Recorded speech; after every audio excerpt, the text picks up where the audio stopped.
Hello and welcome to another episode of the Haddonfield High Alumni. This is Nick at the Lost River Drive-In checking in with. Ryan 1988. Justin, how are you doing, Nick? I'm doing well. How are you, my friend? I'm doing well, thank you.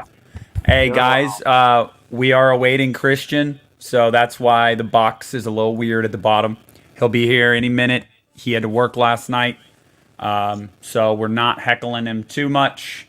But Christian Hanna Horror will be here momentarily. While we await him, we're going to give you guys the skinny on what we're doing tonight. So, what we're doing is summer horror films talk. We're going to be talking about quintessential movies that you watch in the summertime. Horror movies, movies that make you afraid of the water, movies that make you afraid of going camping, movies that make you afraid of warm weather. What are those? Or movies that you have fond memories of watching in the summertime that take place in the summertime. That's what we're tackling today. Again, guys, when Christian gets here, go ahead and give him a hard time. He'll be here any minute. We got Jeffrey in here. How you doing, my man? Hey, Jeffrey, how are you doing? And Jill. Hey, Jill. Well, thank you for coming in again. Hey, Charlie. Charlie, how you doing? Everybody in here so far. We just started. I know we're a few minutes behind. Sorry about that. But while we await the man, the myth, the legend, Justin, why don't you start the show off and give us a summer horror movie that you'd love to talk about? Okay, so I'm gonna I was going through a pile of movies and I'm like, okay, technically I think this would be called a summer horror movie, but it doesn't get like talk as far as like summer horror movies go. So I picked the first Wrong Turn, the very first movie. Oh, okay. I was like, why not? I just watched that remake the other night. I finally saw it. My personal opinion, I actually really enjoyed that remake. So did I. I really did. I didn't think it was bad. It's a different. Obviously, they changed some stuff, but I really enjoyed it. After the original, it's my second favorite. But yeah, the first movie though, hands down, I remember seeing this movie when it came out on, I think, VHS. Did not know about this movie until my mom picked up the VHS, and I thought it was like a straight-to-video movie, but apparently it did go to theaters. Yeah, I love the original movie. That is still hands down the best of the franchise. A great summer horror movie that I feel like over the years, even though people do talk about it from time to time, it's a little bit underrated, especially when it comes to a summer horror movie. Oh, yeah. So, Yeah, that's the funny thing about Wrong Turn is I think Wrong Turn doesn't get enough credit simply because of the subsequent sequels that were pretty subpar, and people kind of forget about the original Wrong Turn. And I feel like that's a mistake because the original Wrong Turn was almost like a modern day, in a sense, The Hills Have Eyes, similar to The Hills Have Eyes, not totally, but and I always thought the concept of The Hills Have Eyes was something that resonated really well. So to then do that with Wrong Turn, I thought was also a really good idea and a way to kind of bring that back into the mainstream. And I really enjoyed the first movie. Like you and I have talked about before, I think that the sequels go a little off the rails. And Justin's favorite, Part 6. Yeah, that's basically a softcore porn. So yeah, it's a little unfair that it doesn't get the credit that it deserves. But yeah, Wrong Turn is a really, really solid one. That is a dang good choice, Justin. thank you. Yeah, I appreciate it. It's a great one. Well, Great I think movie. you're going to be happy with this choice. It is, Well, this is one that I actually at the last minute grabbed. I was like, well, you know what? This movie does take place in the summertime. yeah. What is that? Well, House of Wax. There you go. This is a summer horror film that I find myself revisiting a lot in the summertime. And I don't know, you guys know those movies. Everybody in the chat, Justin, you know those movies that you watch and the heat is just like palpable. You're watching these movies and you see these characters just sweating like crazy. The sun is pounding on them, in the middle of nowhere. That's House of Wax. Very similar to one that I know we will talk about later. And it's just, I don't know. For whatever reason, it just makes me feel like summer. You know, people going on a trip, and it's hot, it's isolated, it's desolate, it's lonely. There's a very hopeless feeling to the movie. I feel like that's how you want these types of movies to feel. You don't want there to feel like there's, I don't know, you almost like you don't have a chance. There's nothing positive, okay? Most of you, if not all of you, are probably going to die, and there's nobody around to save you. So, House of Wax. And Ben Grimm says, House of Wax feels like everything is covered in sweat. Yes, it does. I literally hello. How you doing? I was literally going to say that, like, when you watch that movie, and by the way, two minds think alike because I also pulled it. I was like, you can't talk summer horror movies without House of Wax. Yep. But, no, yeah, you really do feel that sweat and kind of like, like when it gets like super hot, like it feels sticky almost. Does that make sense?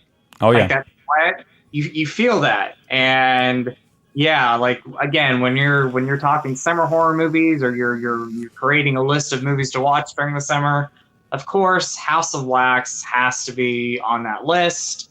I'm just happy that this movie now has the love that it deserved when it first came out because, we talked about it before. I saw this in theaters when it came out, and I remember leading up to its opening night, MTV did like an 8-part documentary talking about the movie. Really cool stuff. And, they did wax figures of like the actors and actresses. I remember Paris Hilton, she got her own wax figure. Okay. Like they did a lot of press for this movie. And when it came out, it just did not do well. And I saw it opening weekend. I myself and probably 3 other people were in the theater. I really, really love this. So yes, I'm glad now it's getting the appreciation that it deserves. So it's a great movie, great characters, great kills. Scream Factory is releasing it. That is awesome. And I know Paris Hilton's coming back to do an interview, so I will be picking up that Scream Factory release. Yeah. Ben, House of Wax seemed to play on MTV every Saturday night for years. Yes, it did. Yeah. And we got John. How you doing, John? John.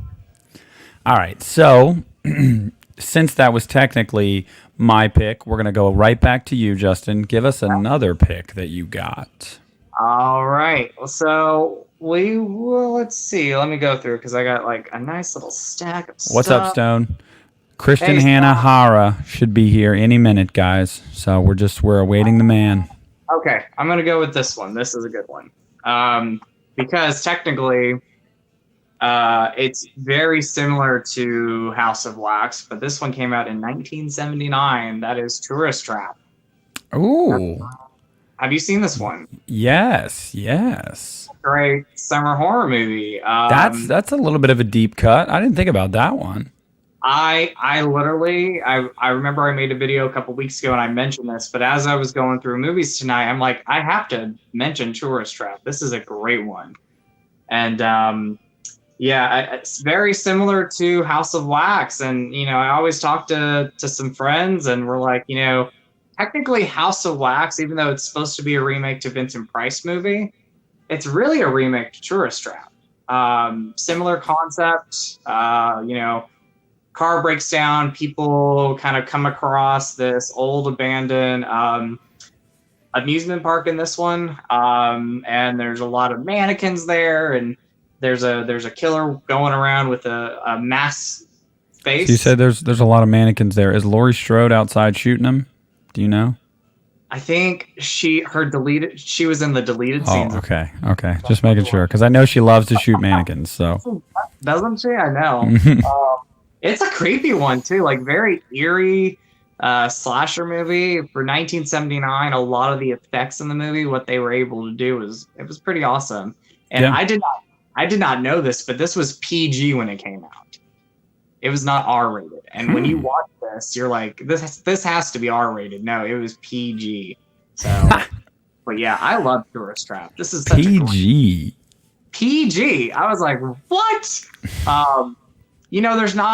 There's no nudity in the rated version, I don't even think there's a lot of blood, but like the movie's creepy. And like there's a on the back of this movie, there's a victim and and this is a spoiler alert a little bit, but I'm not going to give names. But she's strapped to a table, and the guy is putting plaster on her face, and she's alive and crying and just going through this agony, and like it's slowly killing her. And I was like, that cannot be PG. I was like, what is going on here? But yeah. Well, the crazy thing too, back in the day, there were so many movies that were rated PG or PG-13, like in the 70s and 80s, that you go back and watch now and you're like, how in the hell did that? Like, isn't Jaws PG? That's PG. Poltergeist is PG. I'm like, no.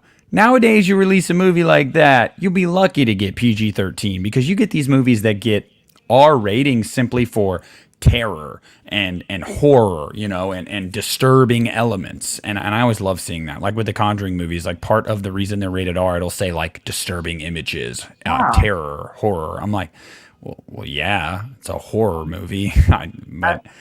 Yeah, crazy to think that. Poltergeist, talking about that one, the original. Yeah, Killer Clowns. Ben just says Killer Clowns from Outer Space is PG. Yep. That's crazy. That's crazy. By the way, what's up, Sarah? What's up, Bill? Hello. Bill says they're having a bad thunderstorm and already lost power earlier. Man. Yeah, we have rain and storms here, but we haven't lost power. So we had a tornado touchdown on Friday night. Yeah. Did you really? Yeah, I got a picture. I got a picture of the funnel cloud on my way home from work. Not even kidding you guys. Google it. Dayton, Ohio tornado Friday. Nobody got harmed. The tornado only touched down for like 3 miles, I think. It was nothing crazy. But I saw the rotation and everything and got a picture of it. And oh my goodness, guys, he's here. He's here. 6 pounds, 8 ounces. Oh no. Where's he at? Get over here. What's up? What's up, guys? How you doing, bud? We got doing good. Here. It's there he is, Christian. I wasn't gonna use my cell phone, but it's storming over here. My power started flickering when I was getting ready, so I was like, let me just get on the phone that way in case the power goes out, I won't disappear. Yeah. We got Hugo, our next live watch along is Friday the 13th, 1980. That's tomorrow, to answer your question. But we're actually talking about summer horror movies right now, Christian. The way we do this is basically, I'm sure you're familiar. I'm sure every time summer rolls around, you got some movies that you pop in. So basically, we just kind of go around and we basically mention some that we like, some that are quintessential watches for us, why we like them, what makes us think of them, all that jazz. All right. Stone's happy to see you, Christian. What's up, Stone? All right. We went over House of Wax, Tourist Trap, and we're on the first Wrong Turn so far. Yeah. What's your thoughts on those? Tourist Trap, I love the. Are you talking about the original Wrong Turn? Yes, the original. Oh, yes. I don't like the remake. I love the original. And what was the third one you said? House of Wax. Yeah, you're talking about the remake, huh? The 05? I love it. I love House of Wax so much. Yeah. Did you what's up, Jeff? How you doing, man? Hey, buddy. So you didn't care for the remake of not House of Wax, Wrong Turn? It was all right. I mean, I enjoyed the Psycho Hillbilly monsters. So the weird thing that they did, it was just making another movie, man. Yeah, make it another movie. I don't know. It's a weird gripe, but I mean, why did you have to call that Wrong Turn? I'm just wondering, why did you need to reboot Wrong Turn? Are we that low that we're rebooting Wrong Turn in the whole world of horror now? We're rebooting Wrong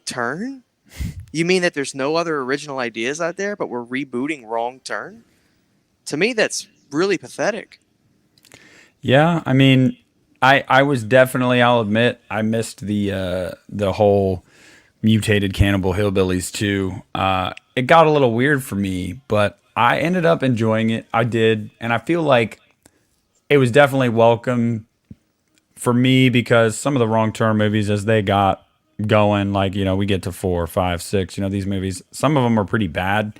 So rebooting it, yeah, I get it. It's like that title of all titles. It's not a huge movie. You know, most of the casual fans aren't going to know what Wrong Turn is. But I mean, I appreciated it. Christian was actually the one that gave me the digital copy to watch it because I was like, well, I don't want to go buy it if I hate it. I didn't hate it. Brooke was not a fan. She wasn't a fan of it at all. She was actually on her phone like halfway through it. She's never seen the original though, so I would argue that they all are bad, but that's why I love them. They're rental horror movies. It's just really weird to me that it got rebooted. I'm trying to wrap my head around Wrong Turn getting rebooted. I don't know. It's odd to me.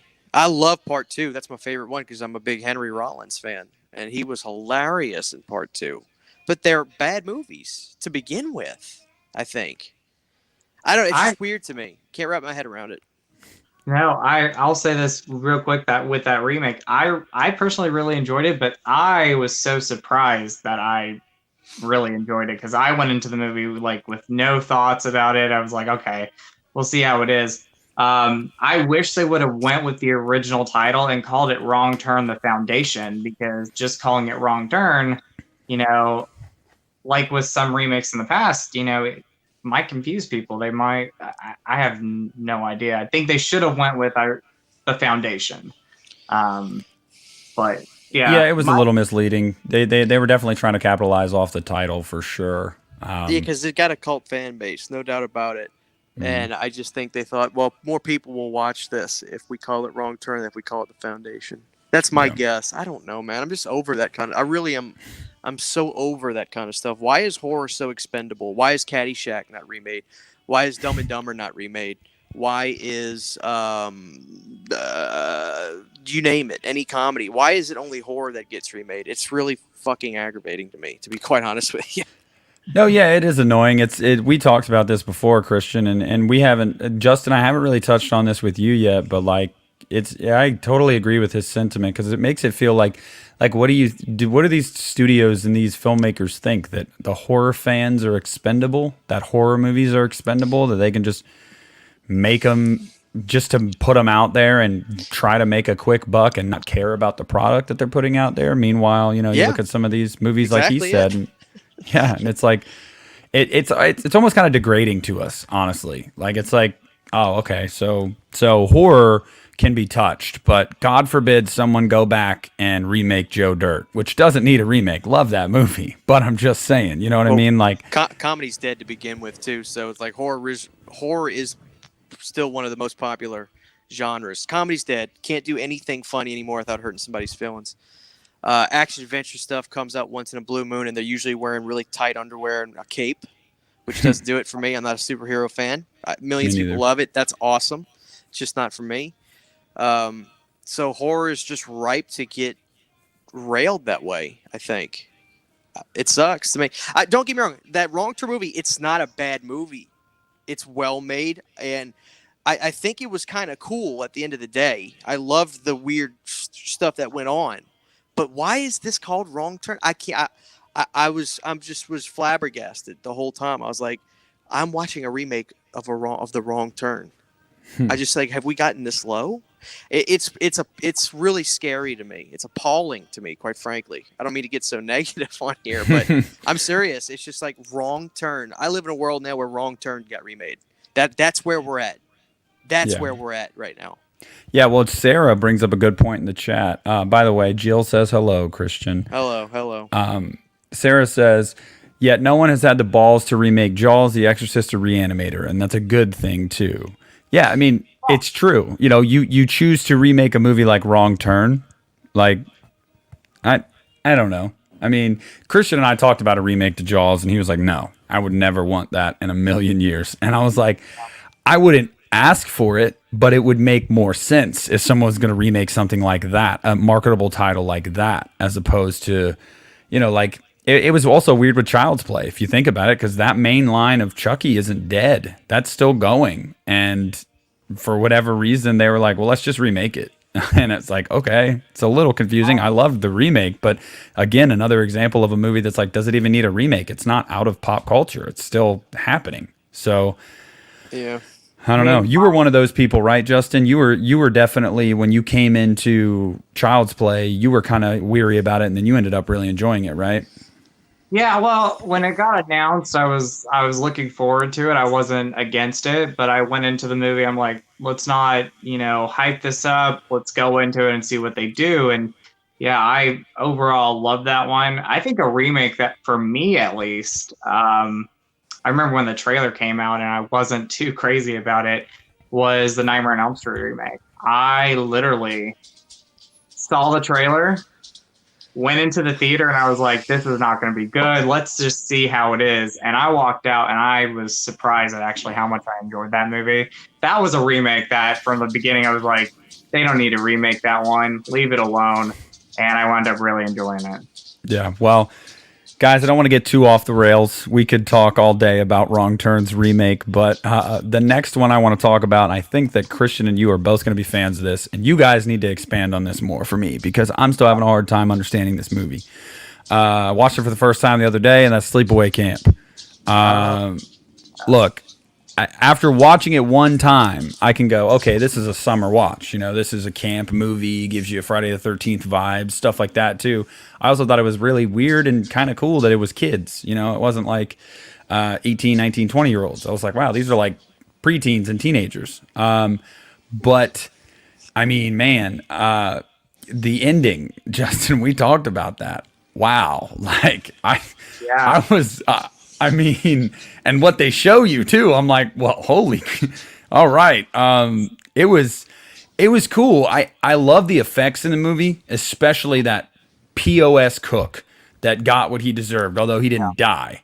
Or maybe he did. I don't know. He got carted away in the ambulance, but loved those effects. Some of the effects in the movie were super cool. And that final image is like, that was burned into my brain after I saw that. That's some creepy stuff. But I haven't seen the other ones, guys. So, I don't know. Both of you guys, I know you own them. You guys have seen them many times. What do you guys think of Sleepaway Camp and its sequels? Do you want to go first, Christian? You go ahead. Okay. I love Sleepaway Camp. I remember, I was like you, Nick. When I first saw it, I remember buying the Anchor Bay trilogy box set. It was the reissued one. And I knew nothing about these movies. No one was really talking about them. It had a fan base, but I went into the movie. This was 2007. And again, like you get to that ending, and I was like, what just happened? My mouth dropped. Again, it's quite eerie. Yeah. I think the noises did it for me. Not just the face, but the noises that was coming out of Angela's mouth. And if anybody's never seen this, I apologize, but yeah, I was probably the only person in this chat that hadn't seen it up to this point, Justin. So you're fine. We won't talk about everything that happened. We'll just say that the name Angela, but yeah, the ending. The first time I saw it, it really surprised me. Well, what do you think of the subsequent sequels? I've heard 2 is pretty dang good. I pulled the I don't have the 4th one, but 2, I love it. Oh, is that the Scream Factory? Scream Factory. Yeah. Oh, dude, that thing is so expensive now. If you're region free, you could get them from 88 Films for $14 a pop. They're on 88 Films released them, but Sleepaway Camp 2, different actress playing Angela, Pamela Springsteen. She did a great job. It definitely goes more comedy, but it's a sequel that works. I really, really love the second film. I think it's great. And as far as part 3 goes, I think this is a pretty good one. This not as strong as the first 2 movies, definitely not as strong as part 2, but I thought this was pretty good. And I think with each watch, I think it gets better and better. And then with Return to Sleepaway Camp, I've seen it like maybe 2 or 3 times. I think it has some good moments in it. It's not one of my favorites, but I remember, and this is before, we had a lot of,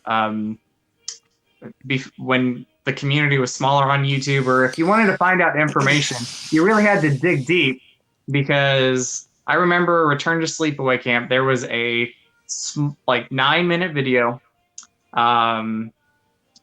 behind the scenes type of footage. Had Felissa Rose, her husband in it, and then for maybe a couple years we didn't get the movie. I don't know if you guys remember this video. It was 9 minutes long. It was on YouTube, but that was pretty much all that I knew about that movie until I saw it. Are you referring to Return to Sleepaway Camp? Yeah, Return to Sleepaway Camp. Yeah. Okay. Yeah, I'm not familiar with that. Didn't they make one too, called Sleepaway Camp 4, that is a hodgepodge of footage and whatnot? Yeah, if you had the original Anchor Bay box set that they had to recall, you got a DVD, and it was pretty much all the footage that they shot of what was going to be this fourth Sleepaway Camp movie, and then never finished it. And I remember somebody, maybe almost 10 years ago, came up with a Sleepaway Camp. I think it was called The Survival, and they just spliced all that footage and intertwined other footage from the other movies. So, well, what do you think, Christian? Give me your thoughts on the Sleepaway Camp movies. All right. First of all, Sleepaway Camp stands in a class of its own. Completely flips everything on its head. Sexualization is all on the men in the movie, and that's the most awesome punk rock thing about Sleepaway Camp. The director did whatever the hell he wanted. He is not a director. He managed to make a movie, and then only other film he ever did was Return to Sleepaway Camp, but I'll get there. Yeah. One of the best from its time. Love Sleepaway Camp. Part 2 is amazing. Pamela Springsteen is the most sought-after actress in the world of horror. She's refused to do any conventions. She doesn't talk about the movies. They don't exist in her world. She doesn't do the interviews and the Blu-rays. Nobody can get in touch with her about these movies. She's a professional photographer. She's one of the best. She's done stuff for bands like Tears for Fears, Alanis Morissette, you name it. She's one of the most used rock and roll band photographers in the world. She's really talented, but she will not talk about these movies. She's embarrassed about it. She tried to get into the world of acting. She did some episodes on Family Ties. She did some episodes on other TV shows, but she never broke through, and I think that really bummed her out. So she did the Sleepaway Camp movies, which I think were direct to video. Sleepaway Camp 2 and 3. Like Justin, 2 is really awesome. It's pomp and circumstance. It's hilarious. It's blood and guts. And Pamela Springsteen is just cute as a button. There's no doubt about that. Part 3, it's more of the same, but it is just it lacks a little bit that Part 2 has. Part 2, the magic is in that one. Part 3 is just more of the same. I think Return to Sleepaway Camp is one of the best, worst movies ever made. I think it's so hilariously bad, you have to see it to believe it. I've got the DVD, and I interviewed Felissa's husband because I wanted him to tell his story because I didn't think that Darren Miller ever got to. So when I talked to Darren about this, he was a massive Sleepaway Camp fan growing up. He got his manager to reach out to somebody on the set of Return to Sleepaway Camp to go to the set to meet Felissa. He wasn't planning on trying to marry her per se or nothing, but they hit it off from the second they met, and they were married within a couple weeks. And they're still together till this day. They got kids and everything. So the story of that is incredible. And if you have the DVD, which I have, this is all on the special features. The entire making of is on the special features. You get to see on camera Darren meeting his wife for the first time. And it's remarkable. So if you ever see the DVD, get it. Because the behind the scenes is insane. I love the movie Return to Sleepaway Camp. It is so bad. To me, it's that and Troll 2 are the two best, worst movies ever made. They're horrible, but they're hilarious. And what was the last thing I was going to say about Return to Sleepaway Camp? Oh, the movie makes perfect sense when you watch the behind the scenes and you see the director directing it with dad shorts on, a ball cap, and his shoelaces are untied, yelling at people. All right, I want everybody to scream on 3, 2, 1. And everybody in this cabin's just screaming. He's like, all right, good, cut it, let's go. He has no idea what he's doing. But for some reason, that first movie, it's heralded as a great movie because it is. Sometimes magic happens and the stars align. But the guy is not a great director, and he proves that on Return to Sleepaway Camp. That's the only two things he ever did. When that box set came out for Anchor Bay, they reached out to him and said, hey, can you do a commentary for Sleepaway Camp? And he goes, what are you talking about? He had no idea there was a fan base. And this was like 1998 or something. He went for years not ever knowing anybody liked his movie. Think about that. No, he had no idea he had fans. And because he got such a huge demand to do conventions and all this, he goes, screw it, let's make another one. So, but the magic was not there. But in another way, it was there. To me, it is so bad, it's amazing. So I implore you to try to see the movie. So that's what I think about it. One I'm going to have to catch on my own because Brooke would probably not watch that with me. The one thing I want to point out with Sleepaway Camp, the first movie, is the song at the end, like, or just the music in general. But that ending credit song, like, when you listen to it, like, for me at least, it's become like an instant favorite song. Like, I will pop it in on YouTube and like listen to it if I'm like cleaning the house or doing something around the house. I love the iconic Angela theme song. It's so good. So good. But yeah. Oh, yeah. All right, Christian, give me a movie that you consider a quintessential summer horror movie. Oh, man. Now, I know you know a lot of deep cuts, too, so you might, whatever you want to do here. I feel like I didn't prepare enough. I'll tell you one that I like to watch during the summer, and I'm sad that you probably haven't seen this. Lucio Fulci's Zombie is very much a summer movie for me. I always watch that. Have you seen that? Have you seen anything from Lucio Fulci? No, I don't even know the name. Justin, we got a lot of work to do. Yeah. Oh my goodness. We're getting you there. Hey, I haven't been into the world of Lucio, but for a couple years myself. But the Italian world of horror movies is something you got to see to believe. And Zombie is, in my opinion, top 5. It's my favorite Italian-made horror movie. But I think the best ever is Suspiria. But Zombie is, once you see Italian gore, there's nothing like it. It's way grittier than American gore. Yeah. So Zombie is quintessential summer for me. I'm actually due for a rewatch. Stop it. You know like what? it, Justin? Okay, so the first time I saw it, I wasn't too crazy about it, but now I love it after watching it several times. I never would have thought about that, but yeah, it's a summer horror movie. And it's one yes, that Ben, I've never heard the name, Ben. Sorry, Ben Graham just said, did he say he never heard the name Fulci? I have not. We don't need to shame him, but Lucio Fulci is a legend in the business. He is. He's absolutely a legend. He was misunderstood in America for many, many years, and it was really unfortunate that he didn't explode in popularity till basically the last chapter of his life. And he didn't realize he had fans either for a long time. And for a long time, if you read, like, Fangoria didn't really even promote him that much back in the day. I've got old Fangoria magazines. Like Argento got a little bit more recognition because he was a little bit more highbrow with some of his stuff. But Lucio, there are movies I can show you from Lucio that will make your jaw drop. Movies like The New York Ripper. You'll never see a slasher movie like that. It makes any American slasher film look like a Sesame Street episode. Because Lucio never wanted to get into slasher movies, but when he was approached to do one, he goes, "Okay, you want a slasher movie? I'm going to give you one." And there are scenes on this that I can't bring up. I can't bring it up because it's way too disgusting, but off the air, I can tell you. But there's a world out there that we can get you on the right path. But Zombie is the best place to start because that is, to me, Lucio's creme de la creme movie, Zombie. I prefer it over Dawn of the Dead because they came out around the same time. I love Dawn of the Dead, but Zombie is my jam. I love Zombie, which is technically Dawn of the Dead 2 over there, I think. Dawn of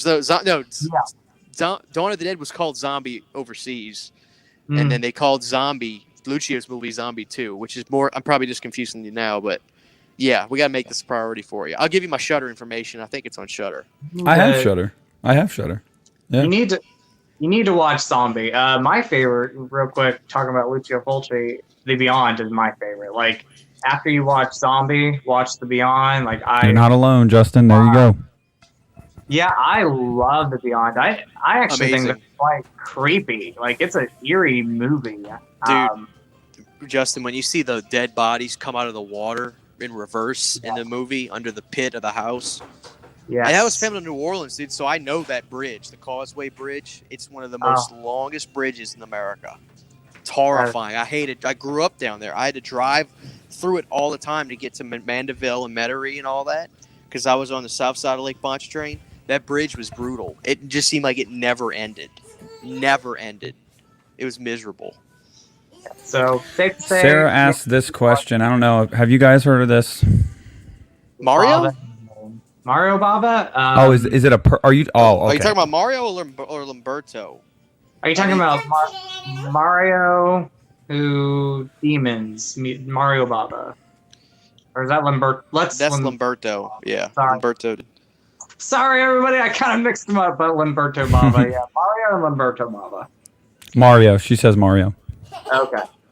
I don't know if I've seen a lot of his. I've heard quite a bit of his stuff, but I've seen a lot of Lamberto Bava, but not a lot of Mario. Mario's older, 70s, mostly 60s, and things like that.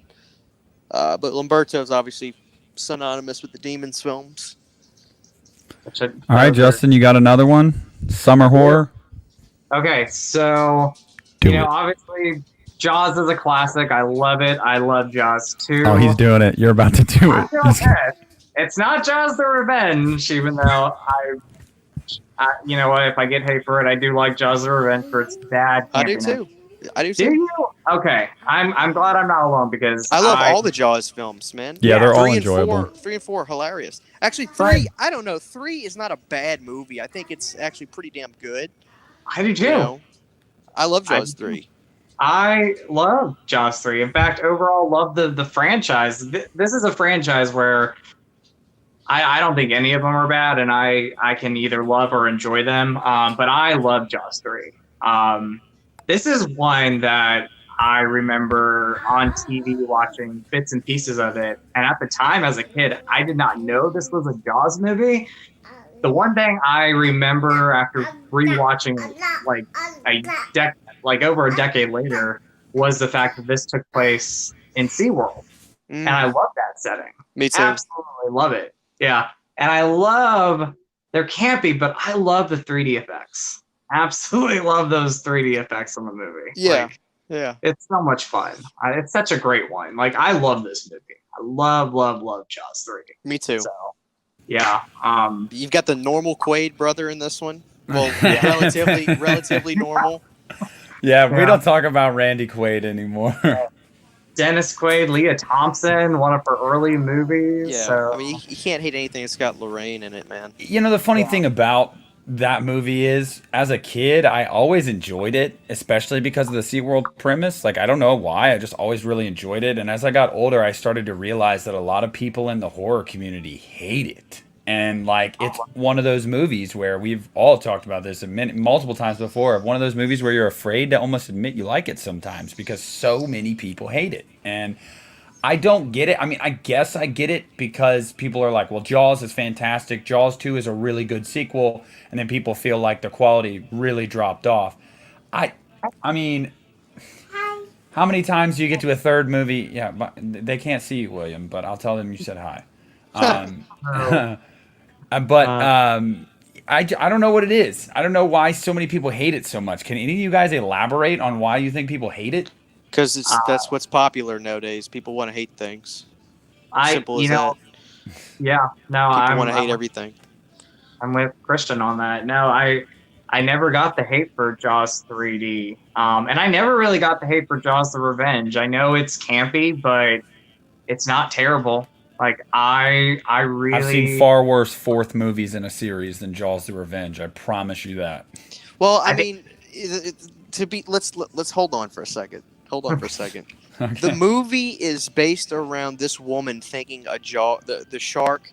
This is the way I justify it, okay? Now, this is the thing. People say the movie is ridiculous. This woman has a flashback of her husband lost at sea when she clearly wasn't there. So how is she having a flashback about Roy Scheider at sea? You've got this woman thinking a shark wants revenge on her movie when obviously the same shark has been blown to smithereens. So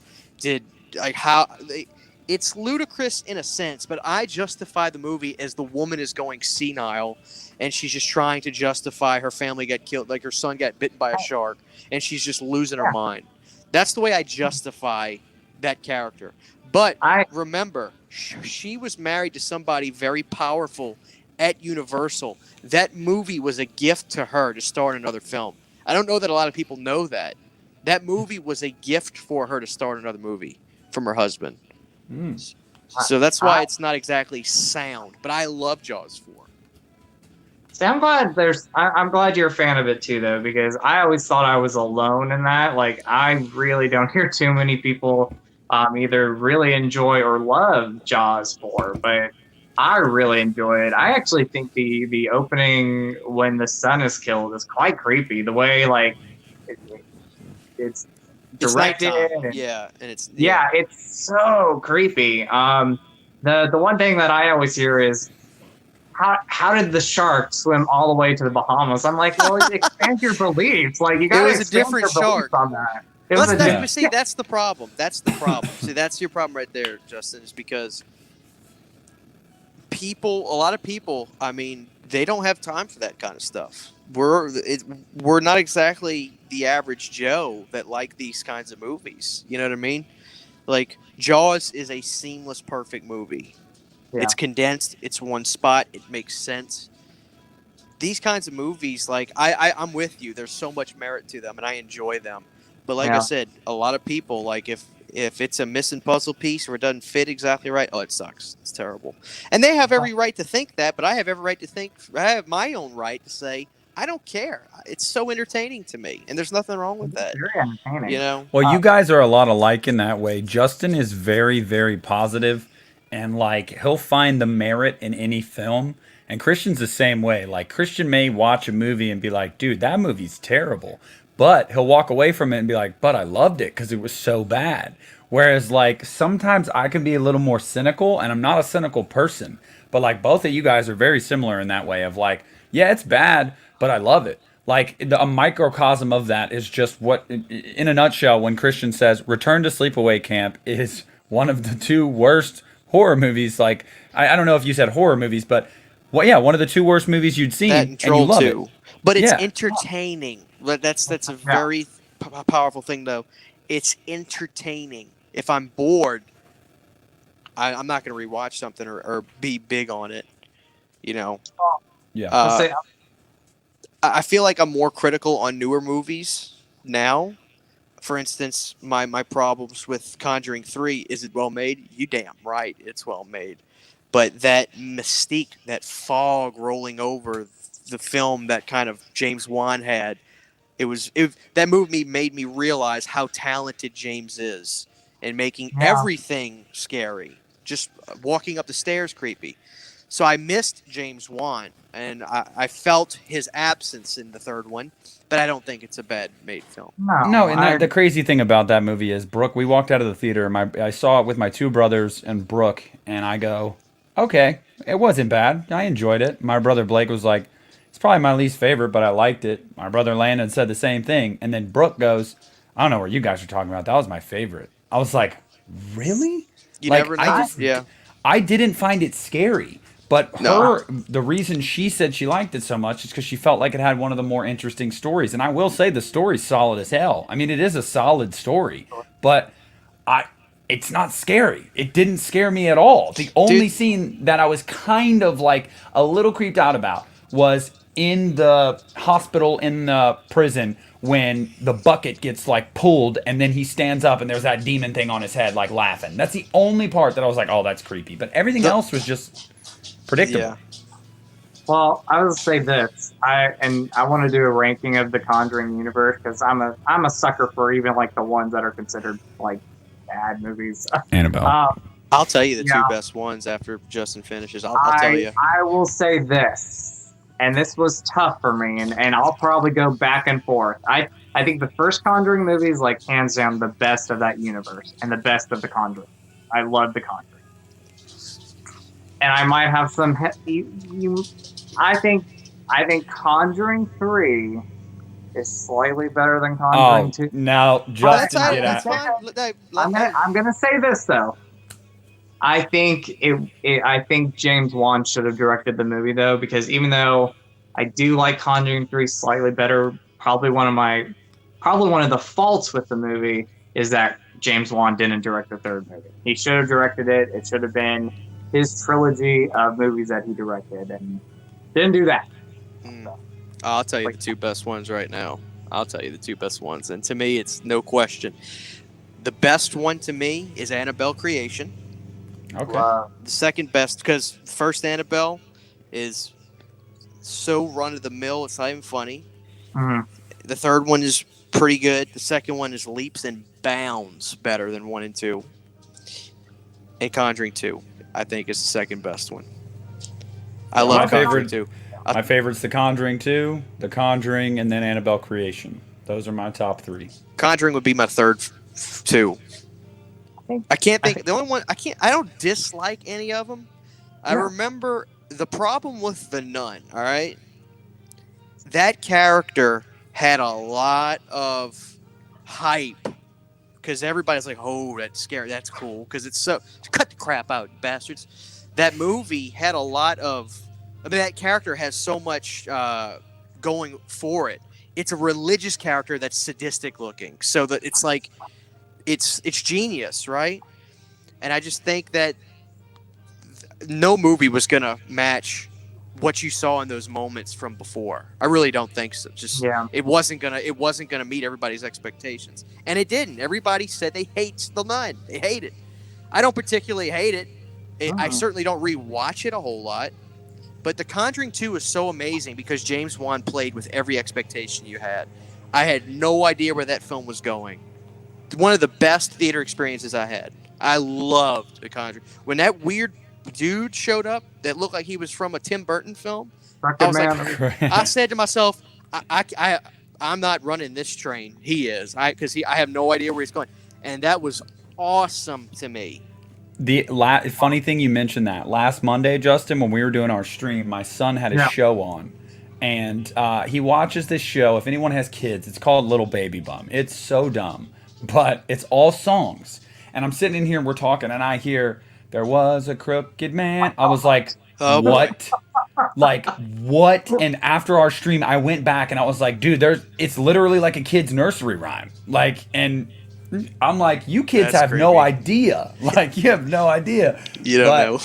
No, yeah. But what you said about The Conjuring 2 with messing with your expectations, I totally agree because you would have never, ever, ever gotten me to believe at the beginning of that movie that it was all intertwined, that Valak was Lorraine's demon, basically, was actually controlling the poltergeist in that house to basically draw the Warrens there to try to kill them. Like, you could have never, I would have never known that. Never. Like, he got me. He got everybody, I think. Yeah. You know what I mean? Yeah. Oh, gosh.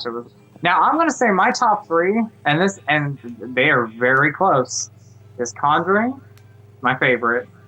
Conjuring 3 right now, but Conjuring 2, top 3. Like, very, very close together. It's not like one is like, I really enjoy that one. No, I love all 3 of those movies.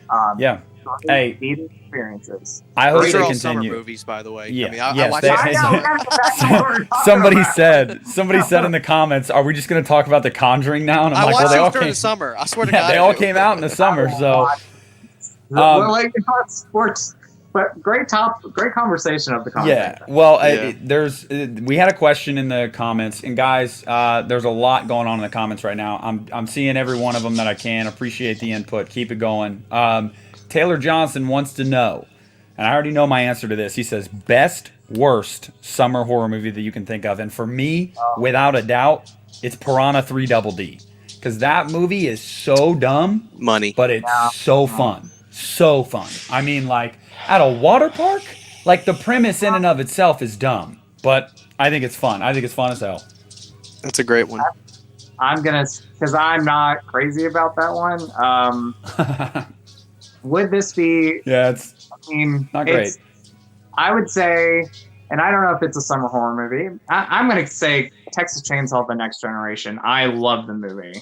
It's so bad it's good. I love Texas Chainsaw Massacre: The Next Generation. Me too. Absolutely love it. I know it like takes place on prom night, but it's a summer horror movie. I love it. I think it's a hoot.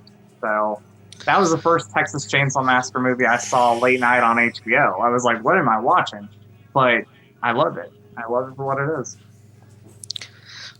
There's a movie from 2000. I want to say it's 2007 or 8, and we rented it from Blockbuster during the summer.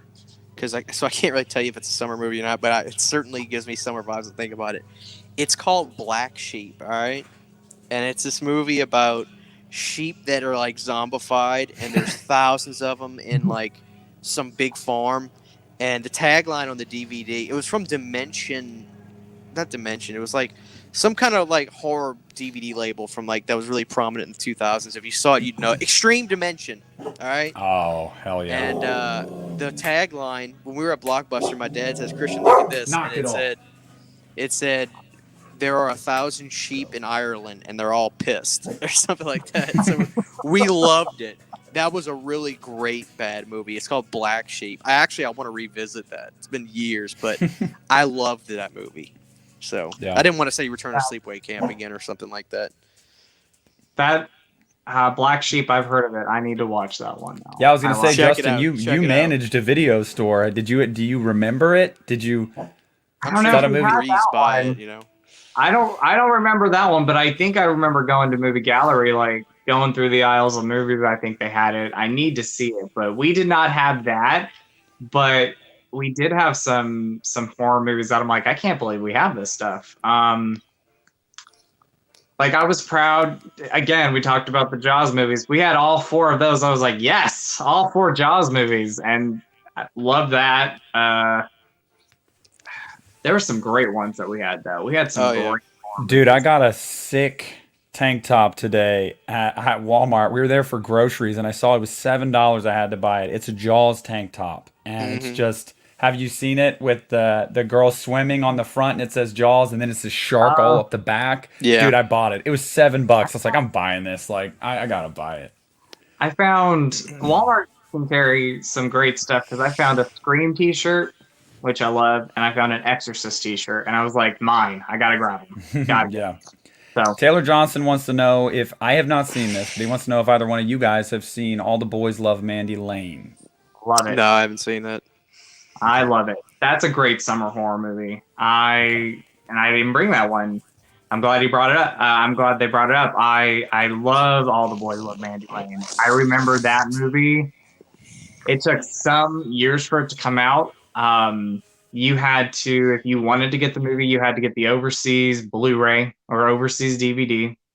And then finally, I would say 2013 or late 2012 is when they finally released the movie on DVD and Blu-ray here in the US. But I absolutely love that one. That's a great underrated movie. I'll have to check that out. There's another. Oh, go ahead. It's a great one. No, I highly recommend it. I've heard good things about it. I just haven't seen it. That's just me being lazy. I could watch it, whatever. It's the same thing with Sleepaway Camp. I should have seen it by now, but whatever. Hey, I've got a summer movie that just popped in my head, if you don't mind. Go for it. I love this movie. I loved it. I avoided it because I thought it was a Stranger Things ripoff, which subsequently I now am a big Stranger Things fan because my wife was like, just watch it, Christian. I really loved the 3rd season. Summer of '84. I knew you were going to say that. I love Summer of '84. I love that movie because it was a slasher, kind of. It was like really reality based. It wasn't Stranger Things by any means, but they were harping on like the nostalgia growing up as a kid thing, right? It was awesome. It was awesome. I loved that movie. See, that movie got a ton of hype, and I watched it, and I was afraid of the same thing, Stranger Things ripoff. And although I feel like the first half I wasn't huge into, I really liked the finale of that movie. So I would say overall, I enjoyed Summer of '84. I thought I'm not going to give anything away if people haven't seen it, but what the guy ends up doing it's pretty crazy stuff. It was great. Yeah, it's dark, man. Yeah. I loved it. I'm gonna have to put that on my watch list. So there Do we it. go. Yeah, you'll like Do it, it. Justin. And You'll it's like legitimately a summer film. Mm-hmm. Legitimately, because it takes place during the goddamn summer. So. Yeah. If my mom would stop trying to call me while we're doing this, that'd be fantastic. No, but Summer '84, I'm putting that on my watch list. Yeah, man. It was hard rock. I loved it. Taylor wants to know, can you guys not see me? Yeah. I can't. For fudge's sake. Why are you not answering? Because, Mom, I don't want to. I don't know why it's not showing my video now. Right? I think you might be slowly. It's still blank, but You I guys saw can't something. see me, right? I can't see you. Oh my god. This is ridiculous. But I'll fix the. you're good. I'll fix it, but one I wanted to talk about. Obviously, I just touched on it, so it's up to you guys. If you're down, let's talk about it, and that is going to be Piranha 3D. I mean, let's just talk about Piranha 3D. Okay. Let's just talk about it. So, whoever wants to go first, talk about Piranha 3D. Christian, you want to go first, bud? You go right ahead, man. I'm not going to say anything that's going to be groundbreaking on Piranha 3D. Okay. So, I love this movie. I think the best experience watching this was seeing it in theaters, though. I had to see this. I remember, I don't know if there was like a huge delay, but I remember like a year before this movie came out, it was announced and you saw like behind the scenes footage and all that stuff. But I remember finally seeing it in theaters and I was like, this movie's great. I said it could be considered a so bad it's good movie, but it is a great movie. I love its cheesiness. I loved the 3D experience watching it in theaters. It's a hoot. It's a fun movie. It's a fun summer horror movie. I hate to say this. I don't hate to say this. In my personal opinion, it's actually my favorite of like any of the Piranha movies. I do love the original movie though, but this one I love. I absolutely love Piranha 3D. Hands down. Yeah, I agree with you, Justin. It's my favorite Piranha film too. Christian, I from how Christian was acting, I feel like he might not be a huge fan of this movie. Maybe I'm wrong. I don't know, but I love it. I love the movie. I mean, it's so fun. Like, is it dumb? Yeah, but the gore's awesome. It doesn't take itself seriously. And then that's, I don't know. If you know what you are, you might as well just be what you are. And I mean, it is what it is, unapologetically. And I just think it's a super fun movie. It's so much fun. So much fun. Christian, what do you think? No, I like Piranha 3D. It's not my favorite. My favorite's Piranha 2: The Spawning, which was directed by James Cameron for 10 days, then he got fired.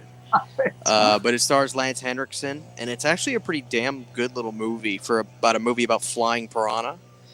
But I like all the Piranha films. I love Joe Dante's original. I love James Cameron's Piranha 2: The Spawning. I love all the Piranha films. Yeah.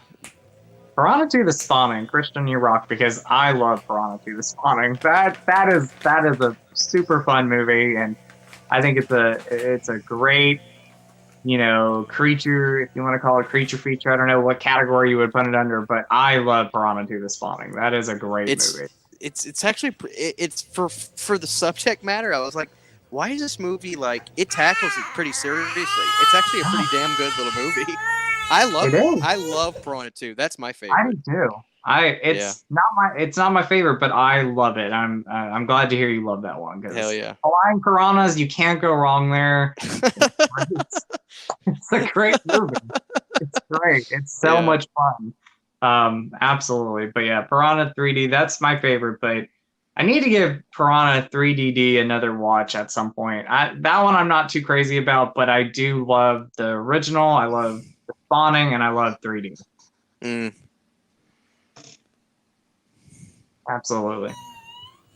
Sorry, my son's like having a meltdown. So, whoever wants to go next, give me a summer horror film. I'm gonna go with one of my favorite '80s summer slasher movies, Just Before Dawn. This is great for me personally. This is a great one, and definitely like I would say probably top 10 favorite slashers of all time. But as far as like summer slashers go, summer horror movies, I have to watch this every summer. One of the best in the woods slasher movies. You got Brad Fiedel, who did the Terminator theme and the Fright Night theme. He did the music for this. Got a great twist in the movie that when I saw for the first time, I did not see it coming. Love the twist. Love, the acting overall is really good. Just one of the best, and it's kind of eerie at times. I think it's because that music makes it eerie, in my opinion. But Just Before Dawn, great movie. Love it. That took me a couple watches, but I've gotten there. I have gotten there. You reminded me of another one that I watched the first time during summer that I'll bring up soon. But yeah, I'm a big fan of that one. My release looks different from that one. Mine's like yellow on the front. I had that. Yeah. They must have done it a couple times, right? Releasing that film. Mine's yellow or something. But I do like that movie now. I do like that. It needed my full attention is what the problem was. I was kind of cleaning up, had the movie on, and I was like, but it needed my full attention. It's to me, it's one of those kinds of movies where you can't really be pussyfooting around watching it. I mean, you need to just stop what you're doing and then just sink into it. But once I did, I was like, no, I really like this film. I really like this film now. So I'm a big fan of that one too.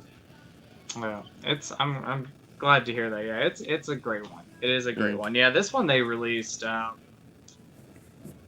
maybe at the beginning of the year. I think the only difference is you're getting interviews and everything on this one. So, yeah. Justin, you mentioned something to me earlier that I was not aware of. Scream Factory's doing a release of House of Wax? Yes. Yeah. Man. They're doing Dead Zone too, which I'm really excited about. Really when excited. do those come out? I haven't seen that one, so I need to pick that up. Dude, it's got my favorite Sheen brother. Actually, it's got not brother. It's got my favorite Sheen, which is Martin Sheen, which I'm a huge Martin Sheen fan. Next is Emilio Estevez, of course. But that's a great Stephen King movie. I mean, it's really good. Dead Zone is top tier. To me, it's top tier. And that one's been kind of in limbo for a while. You can get it on DVD in those multi-packs, but they don't really look good, because they're cheaply pressed and things like that. But Dead Zone is top. You'll love it. It's top. It's top quality Stephen King movie adaptations. I think it's 83, so it's right at the heart of it was when horror was massive. But it's great. I think you'll really love it. It's top tier. Definitely don't wait. That's a day one purchase for you. So Dead Zone is awesome. Really good. I'll have to pick that one up. Yeah. Yeah, another one this is more recent. You know what? I'll go with this one because I know we'll end up talking about these other two. But there's a couple of these that I know that these are going to be obvious. But this one is one that just made it onto my list last year. When I watched it, and I just think it's badass, and that's Crawl. And whether it's Crawl, whether it's Piranha, whether it's Lake Placid, oh lordy no, all of those types of movies, like I don't know what it is. I was telling Justin at the beginning of the stream, we're going on vacation in 3 weeks to Lake Norris in Tennessee, and every time I'm about to go to Lake Norris, I watch all these water horror movies. Like Piranha, give me the alligators, give me the crocs, the piranhas, like the freshwater stuff, just to freak myself out before I get in this big ass lake. It doesn't really scare me, but And Crawl, dude, it's fun, man. Like, and my mom lives in Florida, and correct me if I'm wrong, this movie takes place in Florida, I think. It does. Yeah. And it's crazy too because when I go to visit my mom, you can drive past like marshlands and stuff and just see gators like in the wild. And so the idea that this massive storm would just kick the water level up onto the mainland and you got gators everywhere, that's not hard to believe at all. It's actually probably would happen. So, dude, I thought it was fun. And I think the thing that sticks out about this movie to me always, like, and I think it was Alexandra Aja, however you pronounce his name. But he nailed it, that scene under the house. When she's trying to get back up, or I believe trying to get to her dad. And these gators are just basically they're so smart. They know, like, it's really suspenseful. Like, and they're basically trapped under the house. I dig the hell out of that movie. Me too. Love it. Me too. I did too. I love it. I've seen it once though. I need to go back and watch it. I saw it in theaters. Had a great time with the movie. Absolutely love Crawl. Great film. Movie. Yeah. Great movie. I like it when they finally they're getting to that gas station, like across the road at the end of the movie. Yeah. I'm actually gonna watch it. I'm watching it tonight because I've been talking about it. And I'm like, dude, and that's when I mentioned it too. I'm sure you guys, this is probably a movie that you at least think of in the summertime. Lake Placid. I was literally about. That was what I was gonna bring up. I love cool. Lake Placid. That's great Steve Miner film. He's not embarrassed about that one, so he'll talk about it, which is, I love Lake Placid. That movie scared the piss out of me as a kid.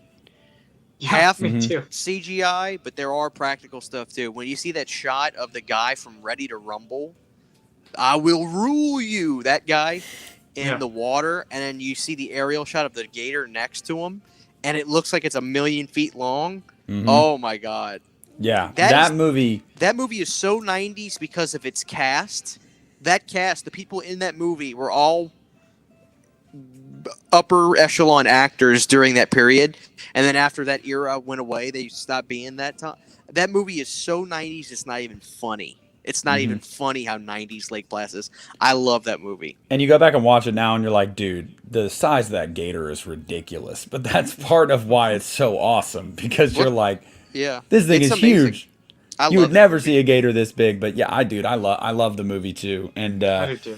Jill says she prefers gators and crocs to sharks. Antonis wants to eat gator. Phil said he tried gator. It's pretty gamey. Dude, I'm from New Orleans. Gator is amazing.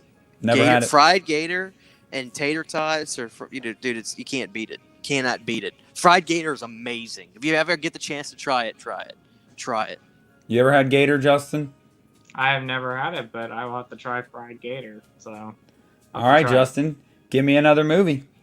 All right, so you're talking the director, Alexander Aja. We talked about Piranha 3D. We talked about Crawl. I have to throw in the Hills Have Eyes remake. Woohoo! Okay. Again, another one I love. I saw this twice in theaters when it came out. I think I still have.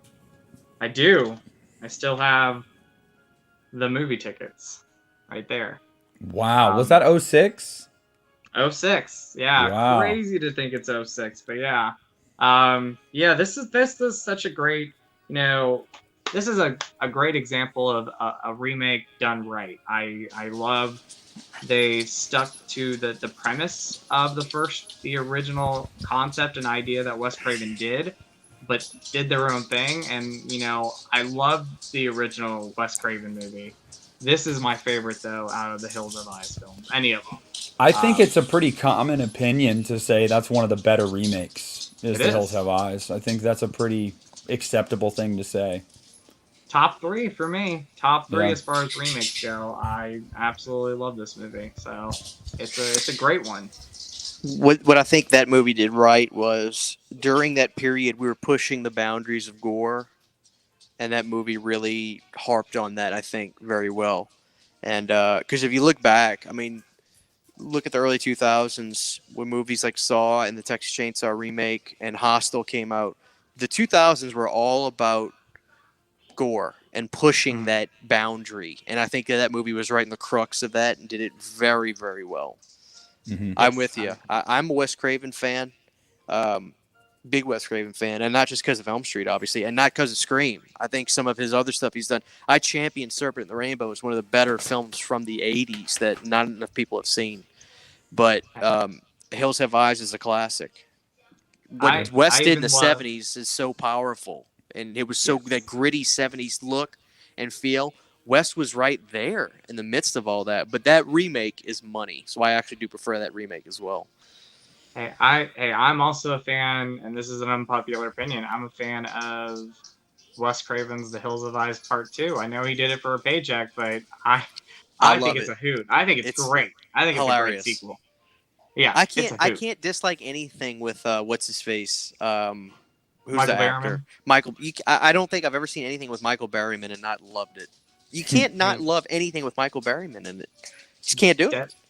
I mean, I'll always speak up for Deadly Blessing, Wes Craven's Deadly Blessing. I love Deadly Blessing. That is, and when I met Michael Berryman, I could have brought anything Hills of Eyes, but I'm like, can you sign my Deadly Blessing one sheet poster? He was so happy to do it. I love that. That's top 5 Wes Craven for me is Deadly Blessing. So. Well, while we're on it, there's another movie that I pulled, and I don't think oh yeah, okay. That I don't think a lot of people would like maybe put on their summer horror movies list. I do, and it's also a Craven remake that I think is better than Craven's original. Here we go. Yeah. You already know what it is. Last House on the Left. No, I agree with that too. Okay. Dude, I don't know what it is about the movie. Okay, because whether it's just the fact that it's super well acted, the gore is awesome, the fact that you get to see these people get what's coming to them in the worst kind of ways. Sarah Paxton's a great actress. Garrett Dillahunt as like the main bad guy, the dad that runs the show. He's a great actor. I used to love him in a show called Raising Hope. I loved that show. And I don't know what it is, but The Last House on the Left, this remake, man, I like it better than the original. I just do. And it's a summer movie for me because, you know, it takes place in the summertime. They go to their like, what is it? It's like a lake house, and, you know, it's a family vacation, family trip, whatever, and it goes awry. But I mean, I'll tell you what, everybody talks about the original being a classic, and more power to them. But, dude, Last House on the Left remake, that movie, it kicks ass. I mean, it kicks ass. If it's not for the faint of heart, it's really not. I tried to show it to Brooke, and you guys already know what scene it is. She made me turn it off, and she was like, I'm not watching that. And I'm like, please tell me. I don't remember. Please tell me. Yeah, shut up. And I was like, well, if I skip through that part, will you be okay with it? She was like, yeah. And I get it, you know, I totally get it. But, like, there's a subgenre of these types of movies. These are revenge movies. And, you know, it's part of the shock factor. I'm not a fan either of that. But tell you what, man, I love that movie. It's a quintessential watch for me in summertime. Yeah, I think it's a great remake. I need to go back and revisit the movie. It's been a long time since I've seen it, but, you know, it's hard to say I love the original because it's so brutal. But it's a Wes Craven classic. But I prefer the remake. I think that is such a great remake and a very underrated movie. Like, doesn't get enough talk. So. Did y'all ever do an episode on bad remakes? I think y'all did, right? We did. We did a remakes episode, and then at the end we talked about bad remakes. Yes. Did Prom Night make y'all's not good remakes? Made my list. Justin was. I find enjoyment in it. It's not he's one or two or even Prom Night 4, but I'm a softie for it. I saw that damn movie. I saw it before my prom, and I was like, okay, it's not bad, but it should not have been called Prom Night. I saw that damn movie Prom Night. It's its own. I saw that my freshman year of high school with my girlfriend. And in theaters, and I thought Brittany Snow was gorgeous, but I was like, this movie sucks. I don't like it. What do you think of it, Christian? I'm not a big fan. Yeah, but I have a soft spot for it. Don't love it, but I have a soft spot. You ain't gotta worry about it, Justin. I'm sure there'll be movies I'll bring up where I'm like, I love it, and you're like, dude, that movie's not even worth the disc it was printed on. So no, it's all good. I don't know if Justin has 10 movies that he truly hates. I really don't. I'm sure he does. He does. I can come up, if I can't come up with the top 10 movies I hate, I can definitely come up with an unpopular opinion video, because let me tell you, there are movies that are well received that I'm like, you know, they're okay. So I dare to bring up one, but I'm like, I don't know if I should bring it up. Wrong Turn 6. A lot of people really love it, and I'm like, Justin hates Wrong Turn 6. I don't like. Yeah, I hate that. there's some movies I hate. I gotta go back and think. I try to block that out, but I'm like, okay, let me go back and think of movies that I definitely disliked. I'll tell you a movie. Oh, I'm gonna get hate for this. I probably will. That I don't hate, but I think's a little overhyped, and that was Hereditary. So. Oh my God, Christian! Here's the thing. I know a few people that'll like that, and if it doesn't resonate to them, it doesn't resonate to them. To me, that movie. To me, me personally, I think that's the best movie of this entire century. That's just me. I think Toni Collette was outacted everybody in the last 20 plus years. And the fact that she got snubbed and getting any kind of award for it is ridiculous. Pathetic. I think that's far and away the best Ari Aster movie. It's far and away the best A24 movie. But I'm a massive fan of Hereditary. I thought it was... I went into it like, here we go, possession movie. Oh, here we go again. First 15 minutes, I was like, and then it blew me away. Mm-hmm. Blew me away. Yeah. I'm going to agree with this, though. Toni Collette, amazing in it, and she deserved a nomination. Like, amazing. And it's not a film that I dislike. I know people think I love everything. I'm like, I don't love everything. So I just don't. Yeah, I don't love everything. I felt that way about Midsommar.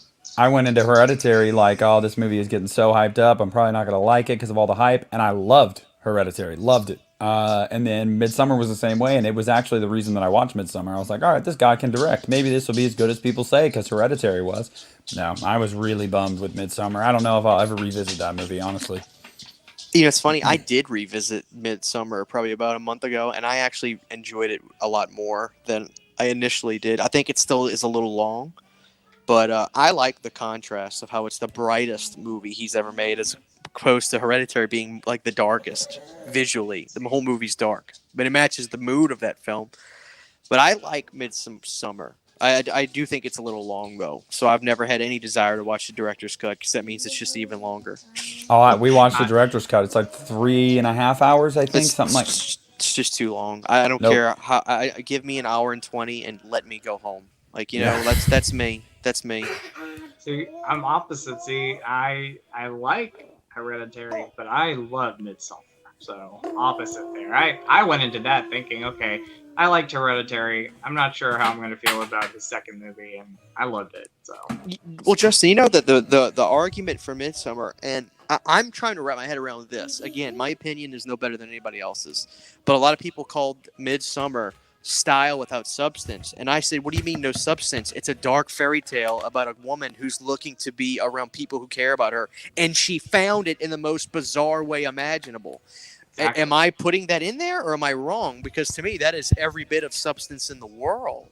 So I'm trying to wrap my head around people that say it's style and no substance. I don't understand that. No, there's substance there, and I agree with you. I mean, like she loses her, and if you never see anybody's never seen it, there's something that happens in the beginning that it really affects her, and the one person in her life that she loves is her boyfriend, and he's distant. I'm not going to marry this broad. You can tell. Yeah, like he's trying to push her away, and so the whole time she loves him and is trying to find some type of love there, and by the end of the movie, she finds, like you said, she found it. Yeah, she found it. She found it. She finds a group. She finds people that care about her. So I think that's pretty remarkable. I think story-wise, it's really cool. I just think it's a little long, but that's a small gripe in essence. No, buddy. But there's substance there. I know. I've heard some people say there's no story there. I'm like, there's story. For me, it's not that there's no substance. I guess maybe I didn't care much for the substance. It just didn't really pull me in. I mean, I get it. I felt like. See, this is another movie. I guess we can talk about this one too while we're on kind of this. Christian asked me about this the other day.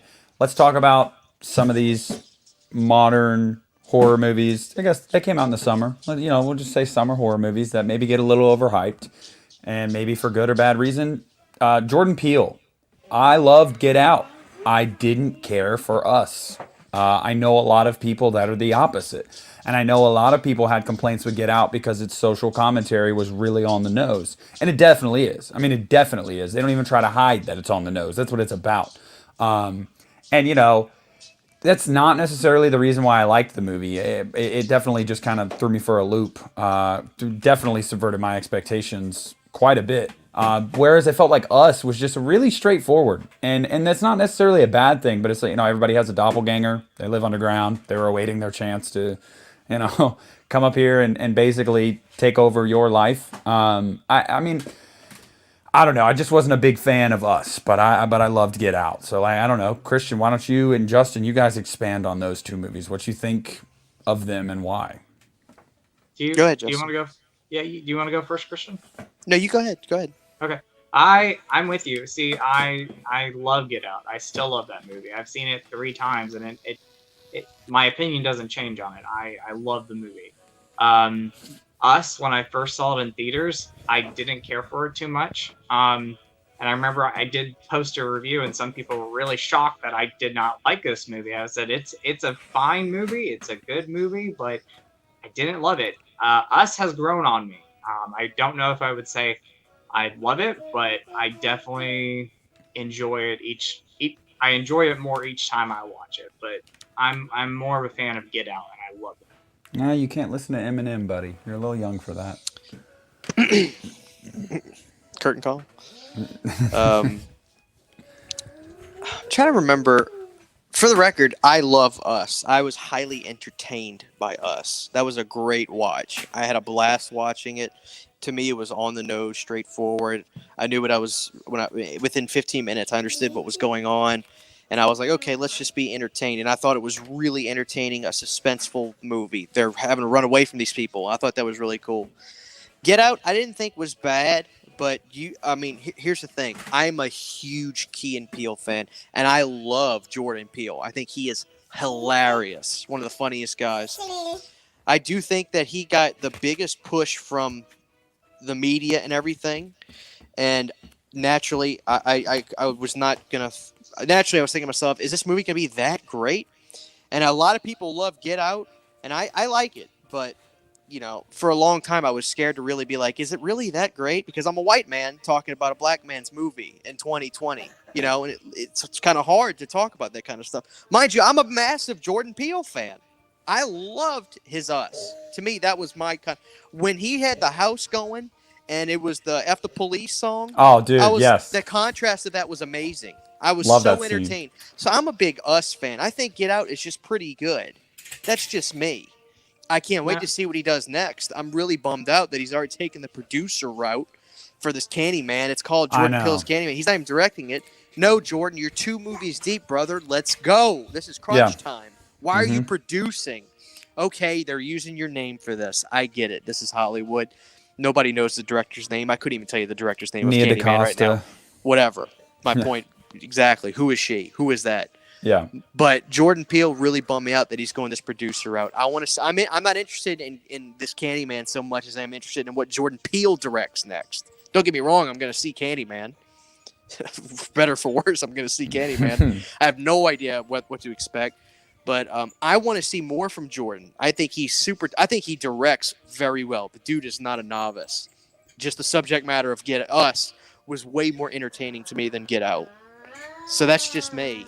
Yeah, I mean, we've talked about before, too, how we feel that sometimes social commentary in horror movies is fine if it's not too, like we talked about how the new Texas Chainsaw movie is getting hate. And I don't know if you know this, Justin. There was a test screening, and I guess there's like a whole anti-gun message throughout the whole movie in Texas. Gotta go.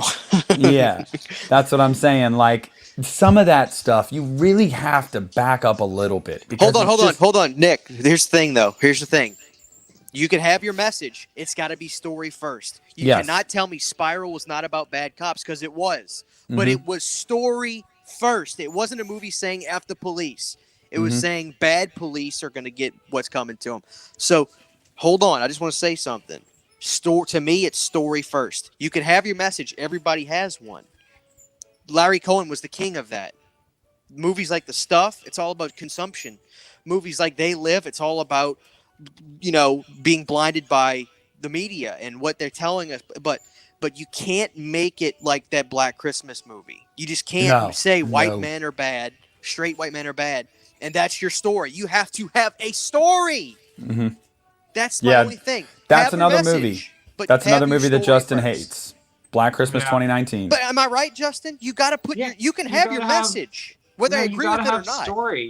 You got to have a story there, and then have your message, and having a message is totally fine, but you got to have story there, and that I have a lot of problems with Black Christmas, but there was not a story there, and to call it Black Christmas and to change everything about the original concept of Black Christmas. That was my biggest problem. But that was going back to story. You need story.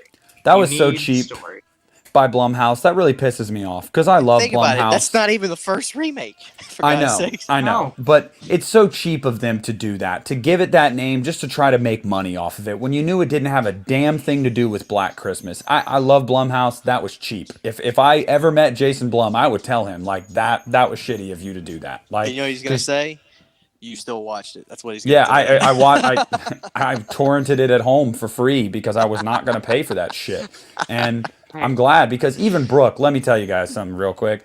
Brooke is like the most rah-rah social justice warrior, and good for her. Like, I love her passion. She hated that movie. Hated it. She was like, that was terrible. I was like, I know, right? Because again, like Christian's point, if you don't have a story, I don't care about your message at all. Right. Like, you gotta have a story. And I'm there too. Look, believe me, I'm there too, okay? And I'm living in Louisiana. I live in the South, for God's sakes. I'm all about for equality. I'm all about for same. All of that. I really am. No bullshit. You just, I will watch a movie about basically talking about the white privileged straight male. That's not my beef. But you have to give me a story for me to get lost into. I don't want to know I'm learning anything. That's why George Romero was the king, okay? He had something to say in all those movies. Day of the Dead, it's not a movie about zombies. I mean, it is. But Day of the Dead is all about how when shit hits the fan, we don't trust each other. We don't help each other. When things get ugly, we get ugly. That's what Day of the Dead is about, okay? Dawn of the Dead's about consumerism. Exactly. Being honest. Exactly. Yeah. That's what I'm saying. George was the king at this, but it was behind a story. You don't realize you're learning something. That's the brilliance of it. That's why. And Joe Bob got under heat for bringing up this statement. And he was saying the problem with movies today is people want to put their message before their movie, and that's not how you're going to connect with an audience. And people were like, George Romero. No, you fools. George Romero did exactly that. He put it behind his movie. Larry Cohen the same. John Carpenter did it. Are you kidding me? Yeah. What is going on? Like that. So I don't know, man. That's my only thing. Well, yeah, I mean, that's Halloween 78. Like, people don't want to talk about it in this light, but it is absolutely true. And they've talked about it in documentaries, how the filmmakers of that movie played on promiscuity. Like, why is it that Jamie Lee is the only one that lived? You know, the good girl. Like, that was popular in the 70s and 80s, especially in the 80s and the boom. That's why there's like a saying, basically, don't have sex in a horror movie. You know, like, that was something that got played on a lot, of like promiscuous. You know, that was a message of, being pure and whatnot. So, I mean, again, story first. I don't care about your message if your story sucks. I really don't. Yeah, but then you're in a tough pickle. That's why you can't go on Twitter and say if you went on Twitter. I don't want to get too hard on this, but like, go on. If you went on Twitter and just made a post or a review saying I was not a big fan of this movie, I felt like the message was put before this movie. I mean, the director was retweeting and saying, well, you're not the audience I had in mind for my movie anyway. Yeah, I know. I saw that. That's a problem. I mean, everybody's your audience. Am I right? I mean, seriously. You're trying to get people to watch your movie, for God's sakes.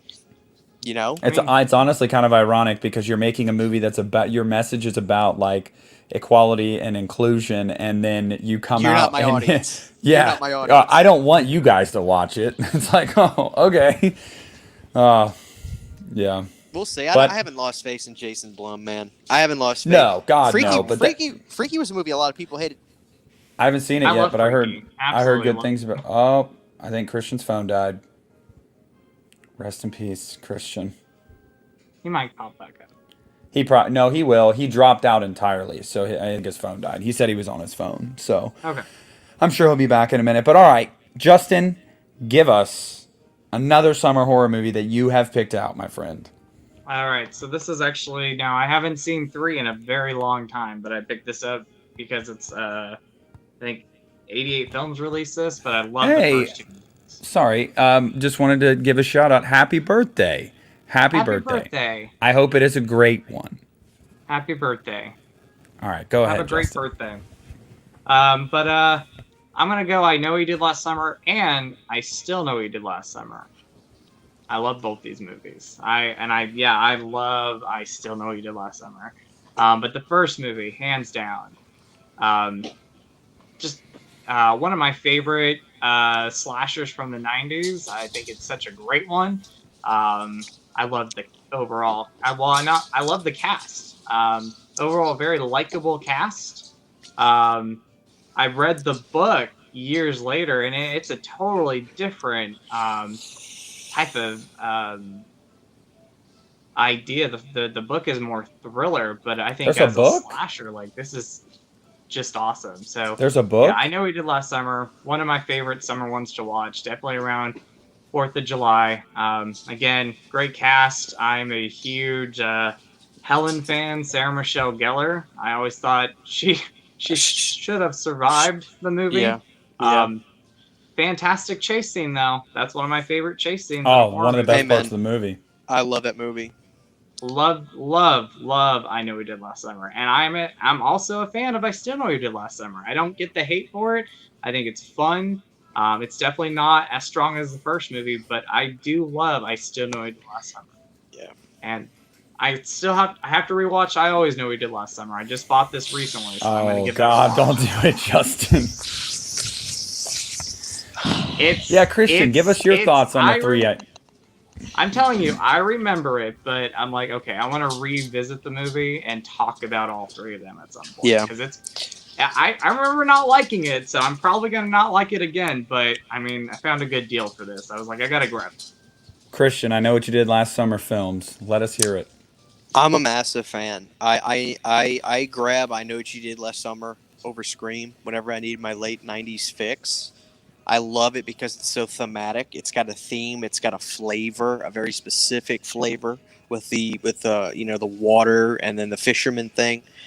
Yeah. I think the cast is one of the better casts from that era. What an ensemble. I love it so much. Freddie Prinze, that dude that's in everything that was on Roseanne. What's that guy's name? Oh, he was in Roseanne. He was. I know who you're talking about. I don't know his name, though. That dude has been in Jonathan Lynn. I know who you're talking about. I know who he has been in everything, from all Big eras. Bang Theory. Yeah, exactly. Big Bang Theory. He's just always around, and he seems to stay like 38 looking all the time.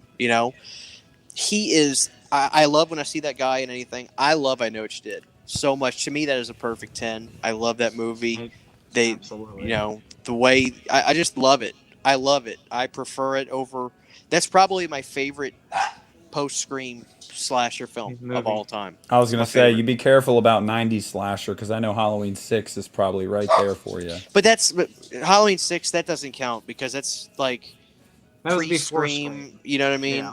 John Galecki, that's his name. Yeah, John yeah, Galecki. dude, that dude's just in everything. Mm-hmm. He's always around. Ben Grimm, thank you for pointing this out. Happy birthday, by the way, whoever that was. Autumn, that was Autumn. It's Autumn's birthday. Antonis says that Sarah Michelle Gellar was hot in Scooby-Doo. Sarah Michelle Damn right Gellar, she was. Yeah.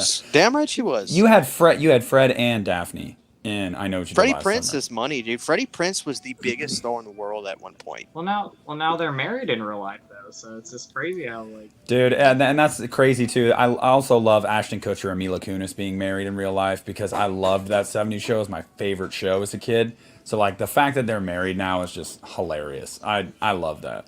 Yeah. What do you think? I Know We Did Last Summer real quick. And I love I love Jennifer Love Hewitt. I think she's great, but I think man. Oh yeah, she's great. I love her. But I was definitely, especially rewatching it over the last couple of years. Again, I talk about Helena. I talk about Sarah Michelle Gellar. I am always heartbroken when she dies. She dies. Yeah. I She was hate the great. demise of her character. Like, let's talk about it. Like, I still know what you did. I agree. I like Jack Black's character too. He makes me laugh every time I watch that movie. It's a fun movie. It's just a I fun think film. so. It doesn't try to. It does its own thing. It has its own flavor. It's more on the comedic side. It's got, first of all, it's got Jeffrey Combs in it. To hell with Jack Black. It's got Jeffrey Combs in Right. it. You know what I mean? We're talking about Reanimator, for God's sake. I love Jack Black. I'm kidding. But the fact that it has Jeffrey Combs in it, I can't dislike anything Jeffrey Combs is in either. I can't do it. Yeah.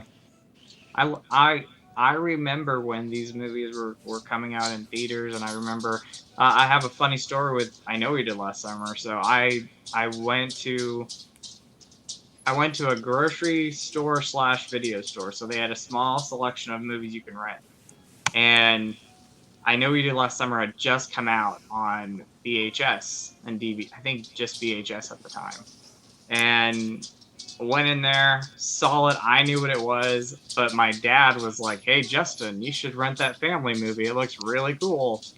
And I'm like, "Does he not know what this is? Like, there's a fisherman on like the front of the cover." I said, "Okay." So I rented the movie knowing what it was, and got out to the car, and I was like, "You know, this movie is like R-rated and it's a slasher movie." He's like, "What?" What?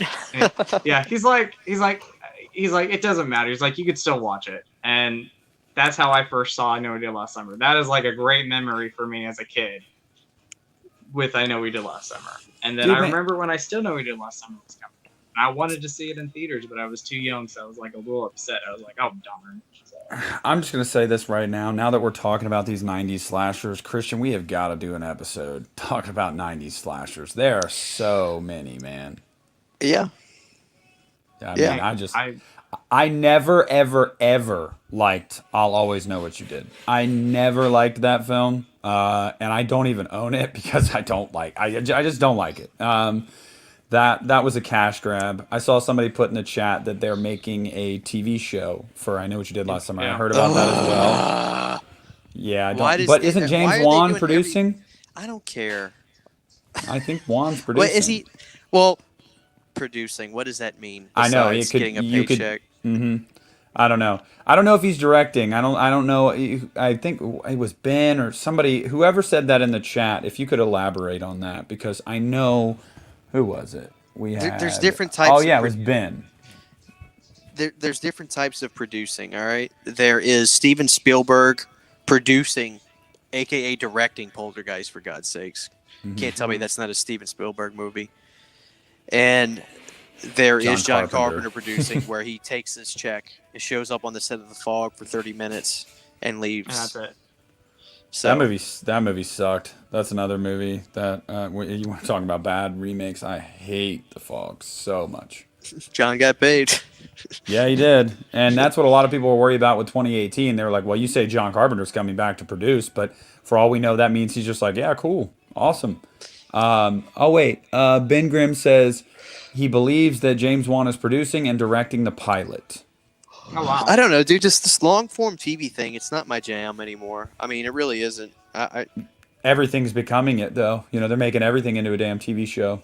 Well, I mean, because it's so popular on Netflix. There are some shows that I fell in love with. Christina Applegate had a show where her husband was dead, and they were tracking down some guy that the best friend. It was a great show, but it wasn't really horror or anything like that. Horror TV is dead to me, dude. Yeah. Horror TV is just tough.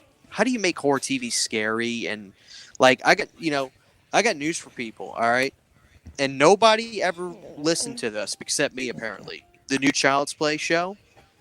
If you're not a fan of Seed of Chucky, I don't think you're gonna be too big on the show. All right, because Don Mancini was on Post-Mortem, which is he got interviewed by Mick Garris, and this was a year ago when he was writing the show, and he said, "Yeah, I'm bringing back all the characters from my movies, like Glenn, and all this, and we're going to be battling Glenn and Glenda again. These are my movies, and they're going to be part of my show. So if people are expecting Child's Play 1 I mean, we're gonna really open up the world to Chucky with all this. So, I'm gonna watch the show because I'm a big Brad Dourif fan. I'm a Chucky fan, but I just think people have this idea that it's gonna be this thing, and people need to go listen to this episode. They think I'm making this up. He expressed all of this already. He said he's bringing back Glenn. Yeah, and that, look, that's not, that Glenn wasn't like terrible. It was how he was utilized, and just the structure of that movie was a mess. But here's my thing, and I will always maintain this. I think that Don Mancini's own hubris is going to cost him his Chucky when it's all said and done, because I don't know about you, Justin. I know you and we both loved Curse of Chucky. It was more of a return to form. Cult of Chucky is fun, but it started to get weird again, and you were worried about where it was going to go next, because you're like, okay, I find enjoyment in Cult of Chucky, but don't go too out of left field for me. Here's the problem. If he's going to do that, he's not listening to the fan base. Even if you're a fan that can tolerate Seed of Chucky, and you're like, yeah, I don't hate Seed of Chucky, it's bad, but I enjoy it. The fact of the matter is, you should never, ever, ever continue anything from Seed of Chucky. I'm sorry. That's just my opinion. I don't think Seed of Chucky should ever be continued in any form whatsoever, because not a single fan watched that movie and was like, I loved that. I need to see more of that. Even if you thought it was okay, you were happy when they rebooted it, basically, with Curse of Chucky, and they went back to the roots. Nick, so keep something in mind. By Child's Play 3, Don Mancini was already wanting to make Brad Dourif be able to be in multiple dolls at once. By Child's Play 3, the only reason they didn't do it was because the movie came out 9 months later. How the hell are they going to make that happen? Don Mancini is throwing everything in. He was wanting to throw everything in the kitchen sink since 1991. So just keep that in mind. It's going to be his downfall. I mean, it's going to be his downfall, because if he does that with this series, the first season, the viewership after the first episode is going to plummet. And then you're not going to get renewed. And let's be honest, guys. Like, let's call it what it is. Getting a show from Sci-Fi in 2021 isn't necessarily the biggest stamp of approval. I mean, y'all have seen Sci-Fi movies, Sci-Fi Channel, okay? They're not the best. So he's already kind of on his last legs with Chucky, and if this doesn't do well, I'm sorry, but it's probably done. I mean, it really probably is done. And we'll see. That's why I really liked the remake, and I wanted to see them make a sequel to that, because at least I thought that it was fresh and it was enjoyable. But I don't know. What do you think, Justin? I'm done rambling about it. What do you think about the Chucky TV series? How do you feel about what Christian just said? My initial thoughts when they announced it, I was like, how are they going to make Chucky into a TV show? I was like, okay. And I thought, for me, when I first heard about this, I said, is this the end of that Don Mancini franchise? Because I'm like, normally when you do a TV show, most of the time, I'm not going to say all the time, but like when you're taking a film franchise and you're putting it into a TV show, most of the time it's done. Over time with casting and we're slowly seeing like little teaser trailers. I don't love it, but it's growing on me slightly. We'll just have to see what happens. I'm still hesitant with it. As far as like some of these movies like Seed of Chucky, I enjoy it. I don't love it, but I enjoy it. I was not a big Cult of Chucky fan. I'll say this, I really don't like the movie. And after seeing Cult of Chucky, I was like, I don't know how I feel about the TV show. So I'm still, it's up in the air with me as far as the TV Here's show one goes. thing I'll say though that could be a positive. Mancini was involved with Hannibal, and that was a really critically acclaimed show. That's so true. Mancini can write drama. He can write story. I wonder where the limits are with them, and time will tell. I mean, we're all gonna check this out. Let's not kid ourselves. Yeah. So we'll see what happens. We'll see what happens. The one thing I just don't want, and I've heard he wants to go back to the scares and the dark root of Chucky, is I just don't want it to be all funny. Like, that's not what I want. I want it to you can have the humor, because I love Bride of Chucky. I think it's great. It's one of my favorites. I love Child's Play 3. I know a lot of people don't love that, but I love Child's Play 3. You can have the humor, but go back to the basics of a horror movie. Like, that's what I want. I don't want it to be just funny.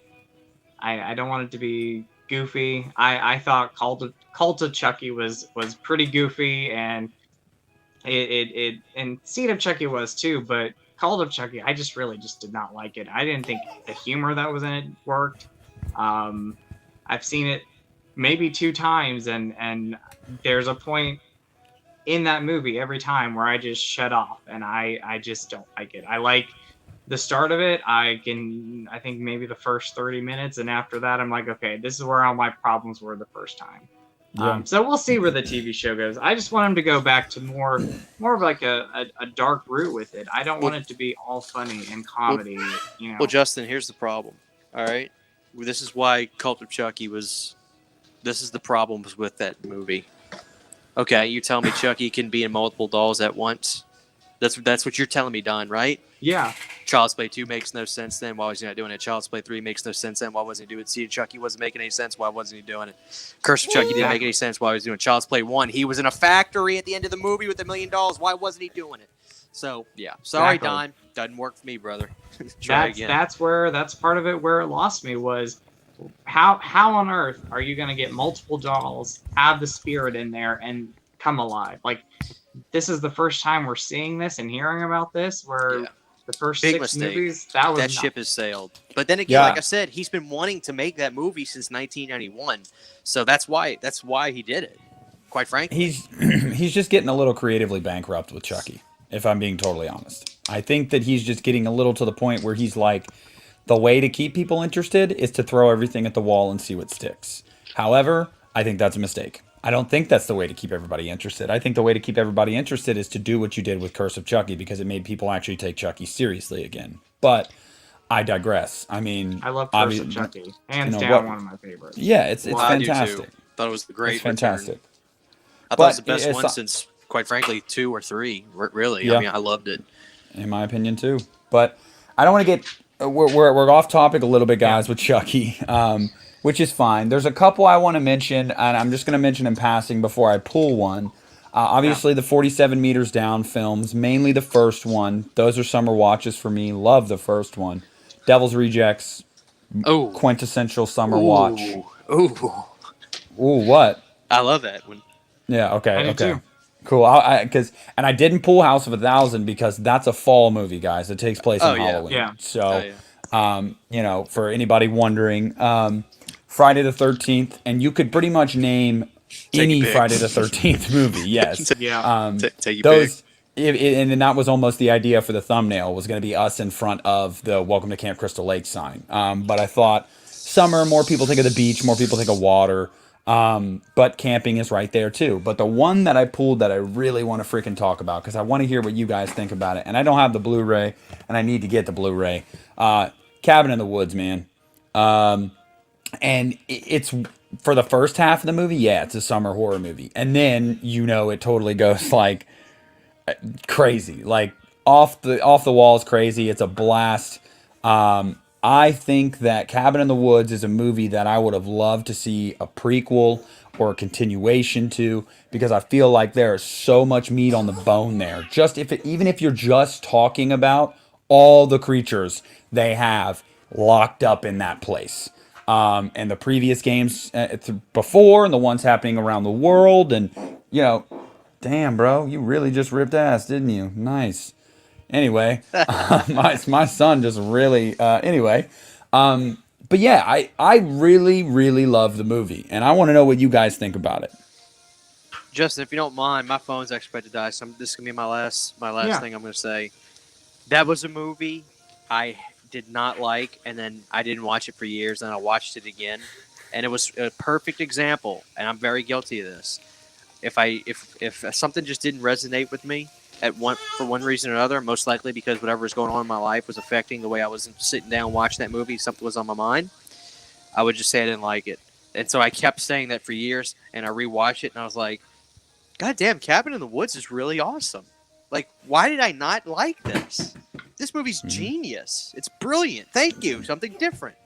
I would love a sequel. I think it's ripe for a sequel, and it's a shame that you get these movies that are begging for it, and Hollywood's just like, nah, let's just go remake something else. Wrong turn.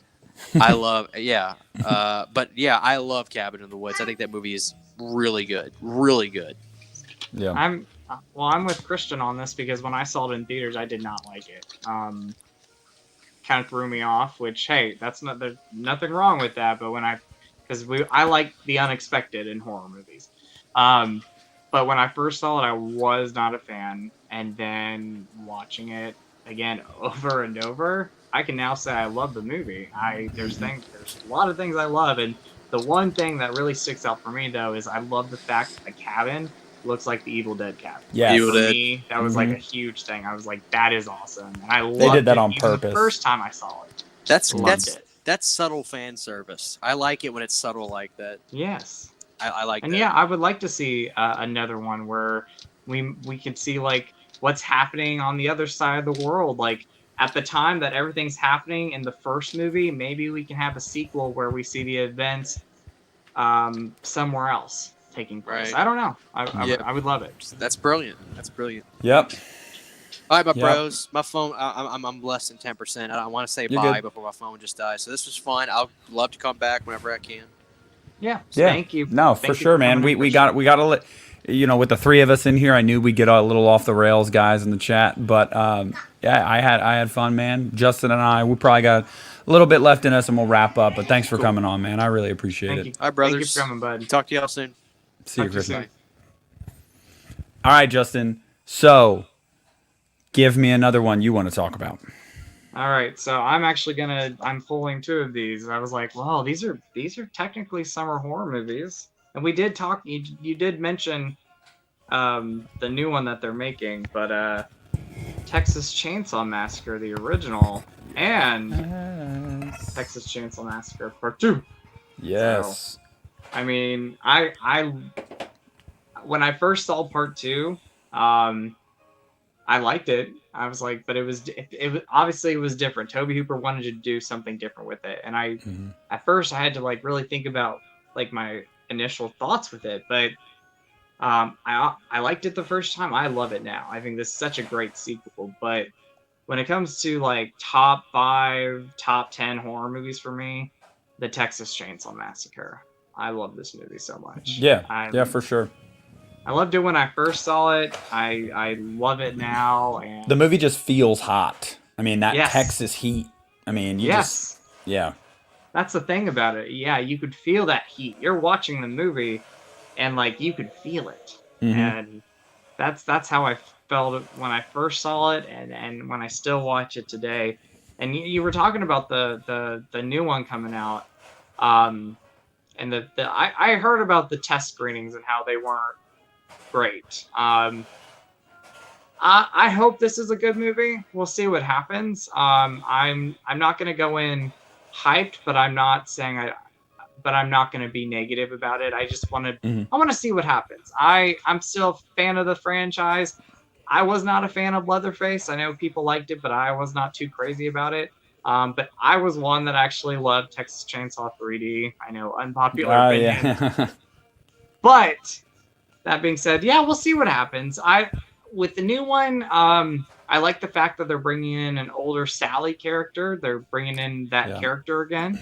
I like the idea of an older Leatherface. So we'll see what happens. We'll see. I enjoyed, for me personally, the enjoyment I get out of Texas Chainsaw 3D is I just enjoy looking at Alexandra Daddario for an hour and a half. She's gorgeous. And she did a really good job in the movie. Like, I'm not going to lie. I think she did a great job. The script isn't her fault. None of that's her fault. But, it's a fun movie. It's fun. I'm not going to say it's bad. It's terrible. It's fun. Don't take it too seriously. I can push aside the timeline thing. I know that's a problem that a lot of people have, and I get it. I understand, but for me, I was entertained in theaters. I saw it twice in theaters. I love the movie. You know, I have a thing for Scott Eastwood. Scott Eastwood, he's a bad guy in the movie, but I'm like, you know what? He's good to look at, okay? He's good to look at. But yeah, and I love the lead actress. I thought she did a great job. I know that line, "Do your thing," because a lot of people hate that, but I'm like, it's a line in a movie. If you grew up with 80s horror movies and 90s horror movies, there's a lot of bad lines in movies. I'm not gonna lie, like a lot of my favorites, there are bad lines in the movies, but I love it. So that line, I know that the one criticism, one of the criticisms that keeps being brought up is "Do your thing, cuz." And I know it's not great, but I'm like, I'm not gonna let that ruin the movie for me. I'm like, come on. Yeah.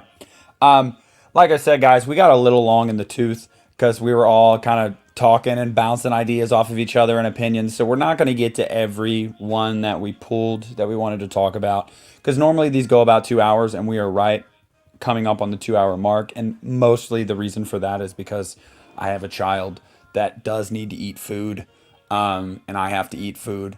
Exactly. But we'll go a few more minutes. Just a couple more off the top of my head that I think of. Phil, my buddy Phil mentioned this. Yes, yeah, I pulled that one as well. Strangers Pray at Night, and we just did a commentary for this, guys. So you guys know Justin and I love this movie. Definitely feels like a summer movie because it is a summer movie. Super, super fun time. But one that Phil mentioned in the chat is The Shallows.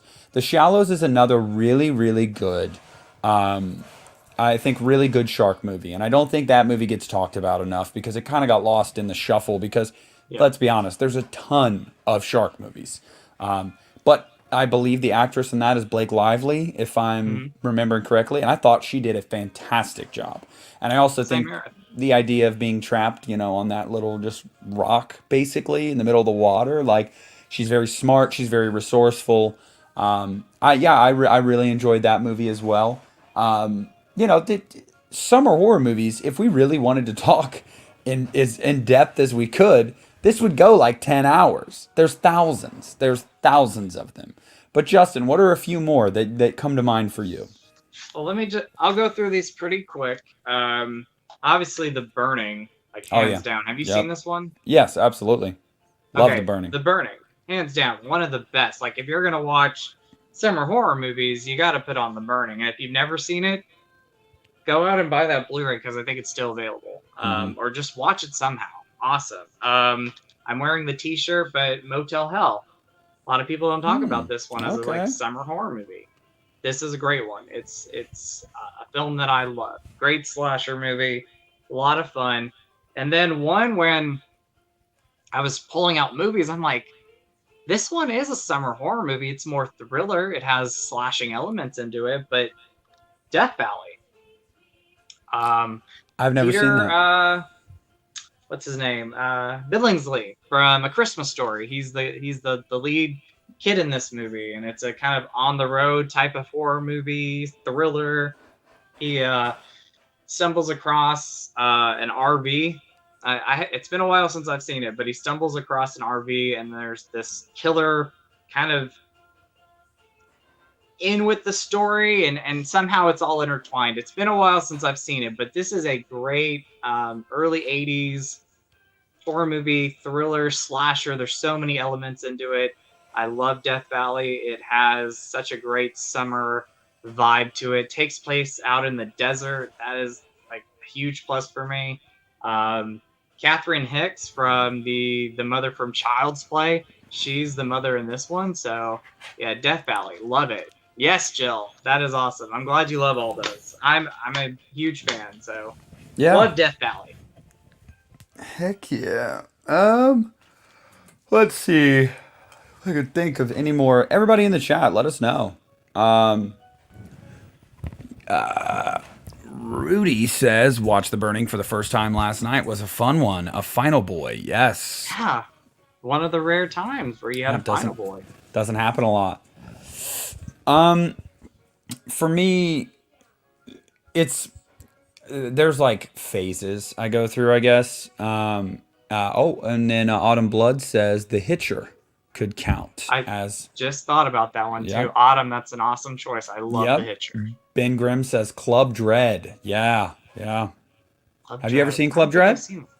I have to watch Oh, it. dude. I've never seen it. Club Dread, don't take it too seriously. It's not meant to be taken very seriously. It's a blast. I mean, it's super fun. It really is. Jill says The Tripper is a fun summer slasher. That's Never good. seen that. I remember that one. Okay. And then Return of the Living Dead. Yeah, of course, Jill. Absolutely. There's a lot of zombie movies that are like summer horror movies. The Hills Run Red, would you count that as a summer slasher movie? I think so. Yes. You could make an argument for that. Yeah, I won't argue that. Yeah, sure. It's again.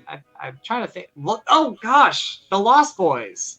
Oh my god. The Lost Boys. When summer, like when you're putting on a summer horror movie, you have to watch The Lost Boys at least once a year in the summer around July.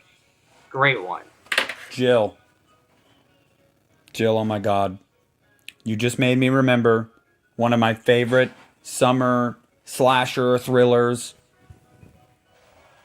Disturbia. Oh my god. Good one. What a fantastic movie. Yes. Love Disturbia because I was a sucker for Shia LaBeouf because I loved the Transformers movies when I was a teenager. So like anything he was in, I was all about it. Yes. Autumn Blood says The Ruins is also underrated. I haven't seen that in years, but that was a good one. It's been a while, one. but that's a great one. And then Ben Grimm says Club Dread is a horror parody by the makers of Super Troopers. So yeah, it's not meant to be taken seriously. It's fun. I mean, it is definitely fun. Jill says The Final Girls. Jill, I almost pulled that one. That is awesome. I was thinking about that the other day. I was like, normally I like to watch that during October, but if you think about it, it is a summer slasher movie. A lot of the movie takes place in the summer. So, Creature from the Black Lagoon. She says The Hatchet films. Yes. Absolutely. Don't Go in the Woods Alone. Don't Go in the Woods Alone. I love that. Doug would get me because I forgot that one. But yeah, Don't Go in the Woods Alone. She just named another one that we should have named. I can't believe we didn't, Justin. Which one? Jeepers Creepers. I literally mentioned it last month when I did a summer horror movies video. Oh, I love Jeepers. I love Jeepers Creepers 1 and 2. Like, I love both those. Those are both so fun. And it's hot. You can tell it is hot in those movies. Oh, man. Because they filmed the first one in Florida. Yeah, that's... God, Jill. I forgot about those. She mentions Joyride as well. Oh, Joyride. And I talked about that recently. Yep, like, you I did. love Joyride. Yeah, she's just naming them off and mentioning so many things that we totally forgot. But Near I Dark, appreciate another it. vampire movie. Oh, okay. Yeah. Let's think about vampire movies really quick. What's some other vampire movie? Fright Night? Would you... No? No. Oh, John Carpenter's Vampires. Yes, John Carpenter. I knew... John Carpenter's Vampires. Yes, very hot. Very hot. You know what I loved about that one real quick is I love the fact that the vampires are hiding in the ground. Like, they're not in coffins. They're not in anything. Do you remember that scene where they come out from the sand? Come out from the ground? That was great. Yeah. Loved it. From Dusk Till Dawn? That's a great one. Yes. Evils of the Night. I've never seen that. Children of the Night. I've heard of it. I've never seen it. Oh, no. Evils of the Night. Evils of the Night. I've not heard of that one. You know another one? This is probably flies under a lot of people's radar, but it takes place in the summer, and a lot of it takes place outside, and it's very hot. Sinister 2. Ooh. That is a sequel that I should have put that in my underappreciated sequels video because, in my opinion, I like it better than Sinister. And that's my opinion, but I love Sinister 2. I have to watch it again because I've only seen it once. I watched it late at night, and I'm a huge fan of the first movie. And I was like, it's okay, but I want to go back and watch the second one. So. Yeah. Jill says Creepshow 2 strictly for the raft. Oh, yeah. Ooh, yes. Yes, Ben. I almost pulled this one. It follows. Yes, because they try to play it. It follows is so weird because some scenes it feels like fall and some scenes it feels like summer. And you get one scene of Jay in the pool, and then the next thing you know, her and her sister are walking down the street wearing sweatshirts. And you see, leaves and dead trees, and then you see Jay in the pool again. And I'm like, what time of year is it? So I don't know. But yes, it does have some vibes to it. Absolutely. What about Wolf Creek? Oh, I haven't seen that in forever. It's been a while since I've seen it, and I love the movie, but sometimes I forget to mention it because, one, for the life of me, I don't know why that does not have a Blu-ray release, at least here in the U.S. I have the DVD. I love that movie. That's a great, summer watch. Great one there. And then we can't forget Halloween H2O because on the poster it says, this summer... Terror won't be taking a vacation. I had to just joke with that. I know it takes place in October, but I always think the poster, even though I love the movie, the poster, I'm like, why are you saying this summer Evil takes a vacation? I get it came out in the summer, but come on. Jill, yes, Cabin Fever, another great one. The original, not the damn remake. Yes, I don't like the remake. No. But yeah, all right, guys, look, I know today got a little crazy, okay? It was a little chaotic. It was a little all over the place. We started talking about random stuff, but we had Christian on here, all three of us together, horror nerds, talking about anything and everything. It was bound to happen, but I feel like we tackled a lot of summer horror movies. I feel like the chat also gave a lot of summer horror movies. Shout out to Jill, Pentagramma, Ben, Antonis, Triple Feature, Sarah, everybody in here, and I'm not gonna forget you guys. Hold on, Autumn Blood, it's Happy Rudy. birthday, Autumn, once again. Yes, Cat Drums, Stone, everybody that was in the chat tonight. Thank you so much. I mean, we love these guys, and like I said, I know today was a little discombobulated, but I had fun. I really did. I thought it was fun to have Christian on here, and we got Christian and Justin together for the first time on YouTube, and they got to pick each other's brains a bit. I thought that was cool. I had a great time. No, it was a lot of fun. It was great to have Christian on, and again, first time in a video with him, so that was awesome. Yeah. But yeah, it's always a blast. Always a blast to do these. So. And guys, Justin and I are both about to go on vacation soon. In 2 weeks, our Monday stream might be a little bit later than 5 o'clock. We don't know because Justin is coming back from vacation, so we'll see. And then the week after that, I will actually be on vacation Monday, July 12th, and I will be in Tennessee on a lake where I will have no service. So that episode will probably be recorded ahead of time, and then we'll just drop our discussion. And you guys, we won't have a live chat that day, unfortunately. Well, you know what? Maybe we'll do that live stream on Sunday. Maybe we'll do it the day before so we can have the live chat, because I love the live chat. I'm about to get you juice, okay? So we'll see. But anyway, tomorrow night, 9 p.m. Eastern time, Justin and I will be saddling up. Here you go. We'll be saddling up to watch Friday the 13th, 1980.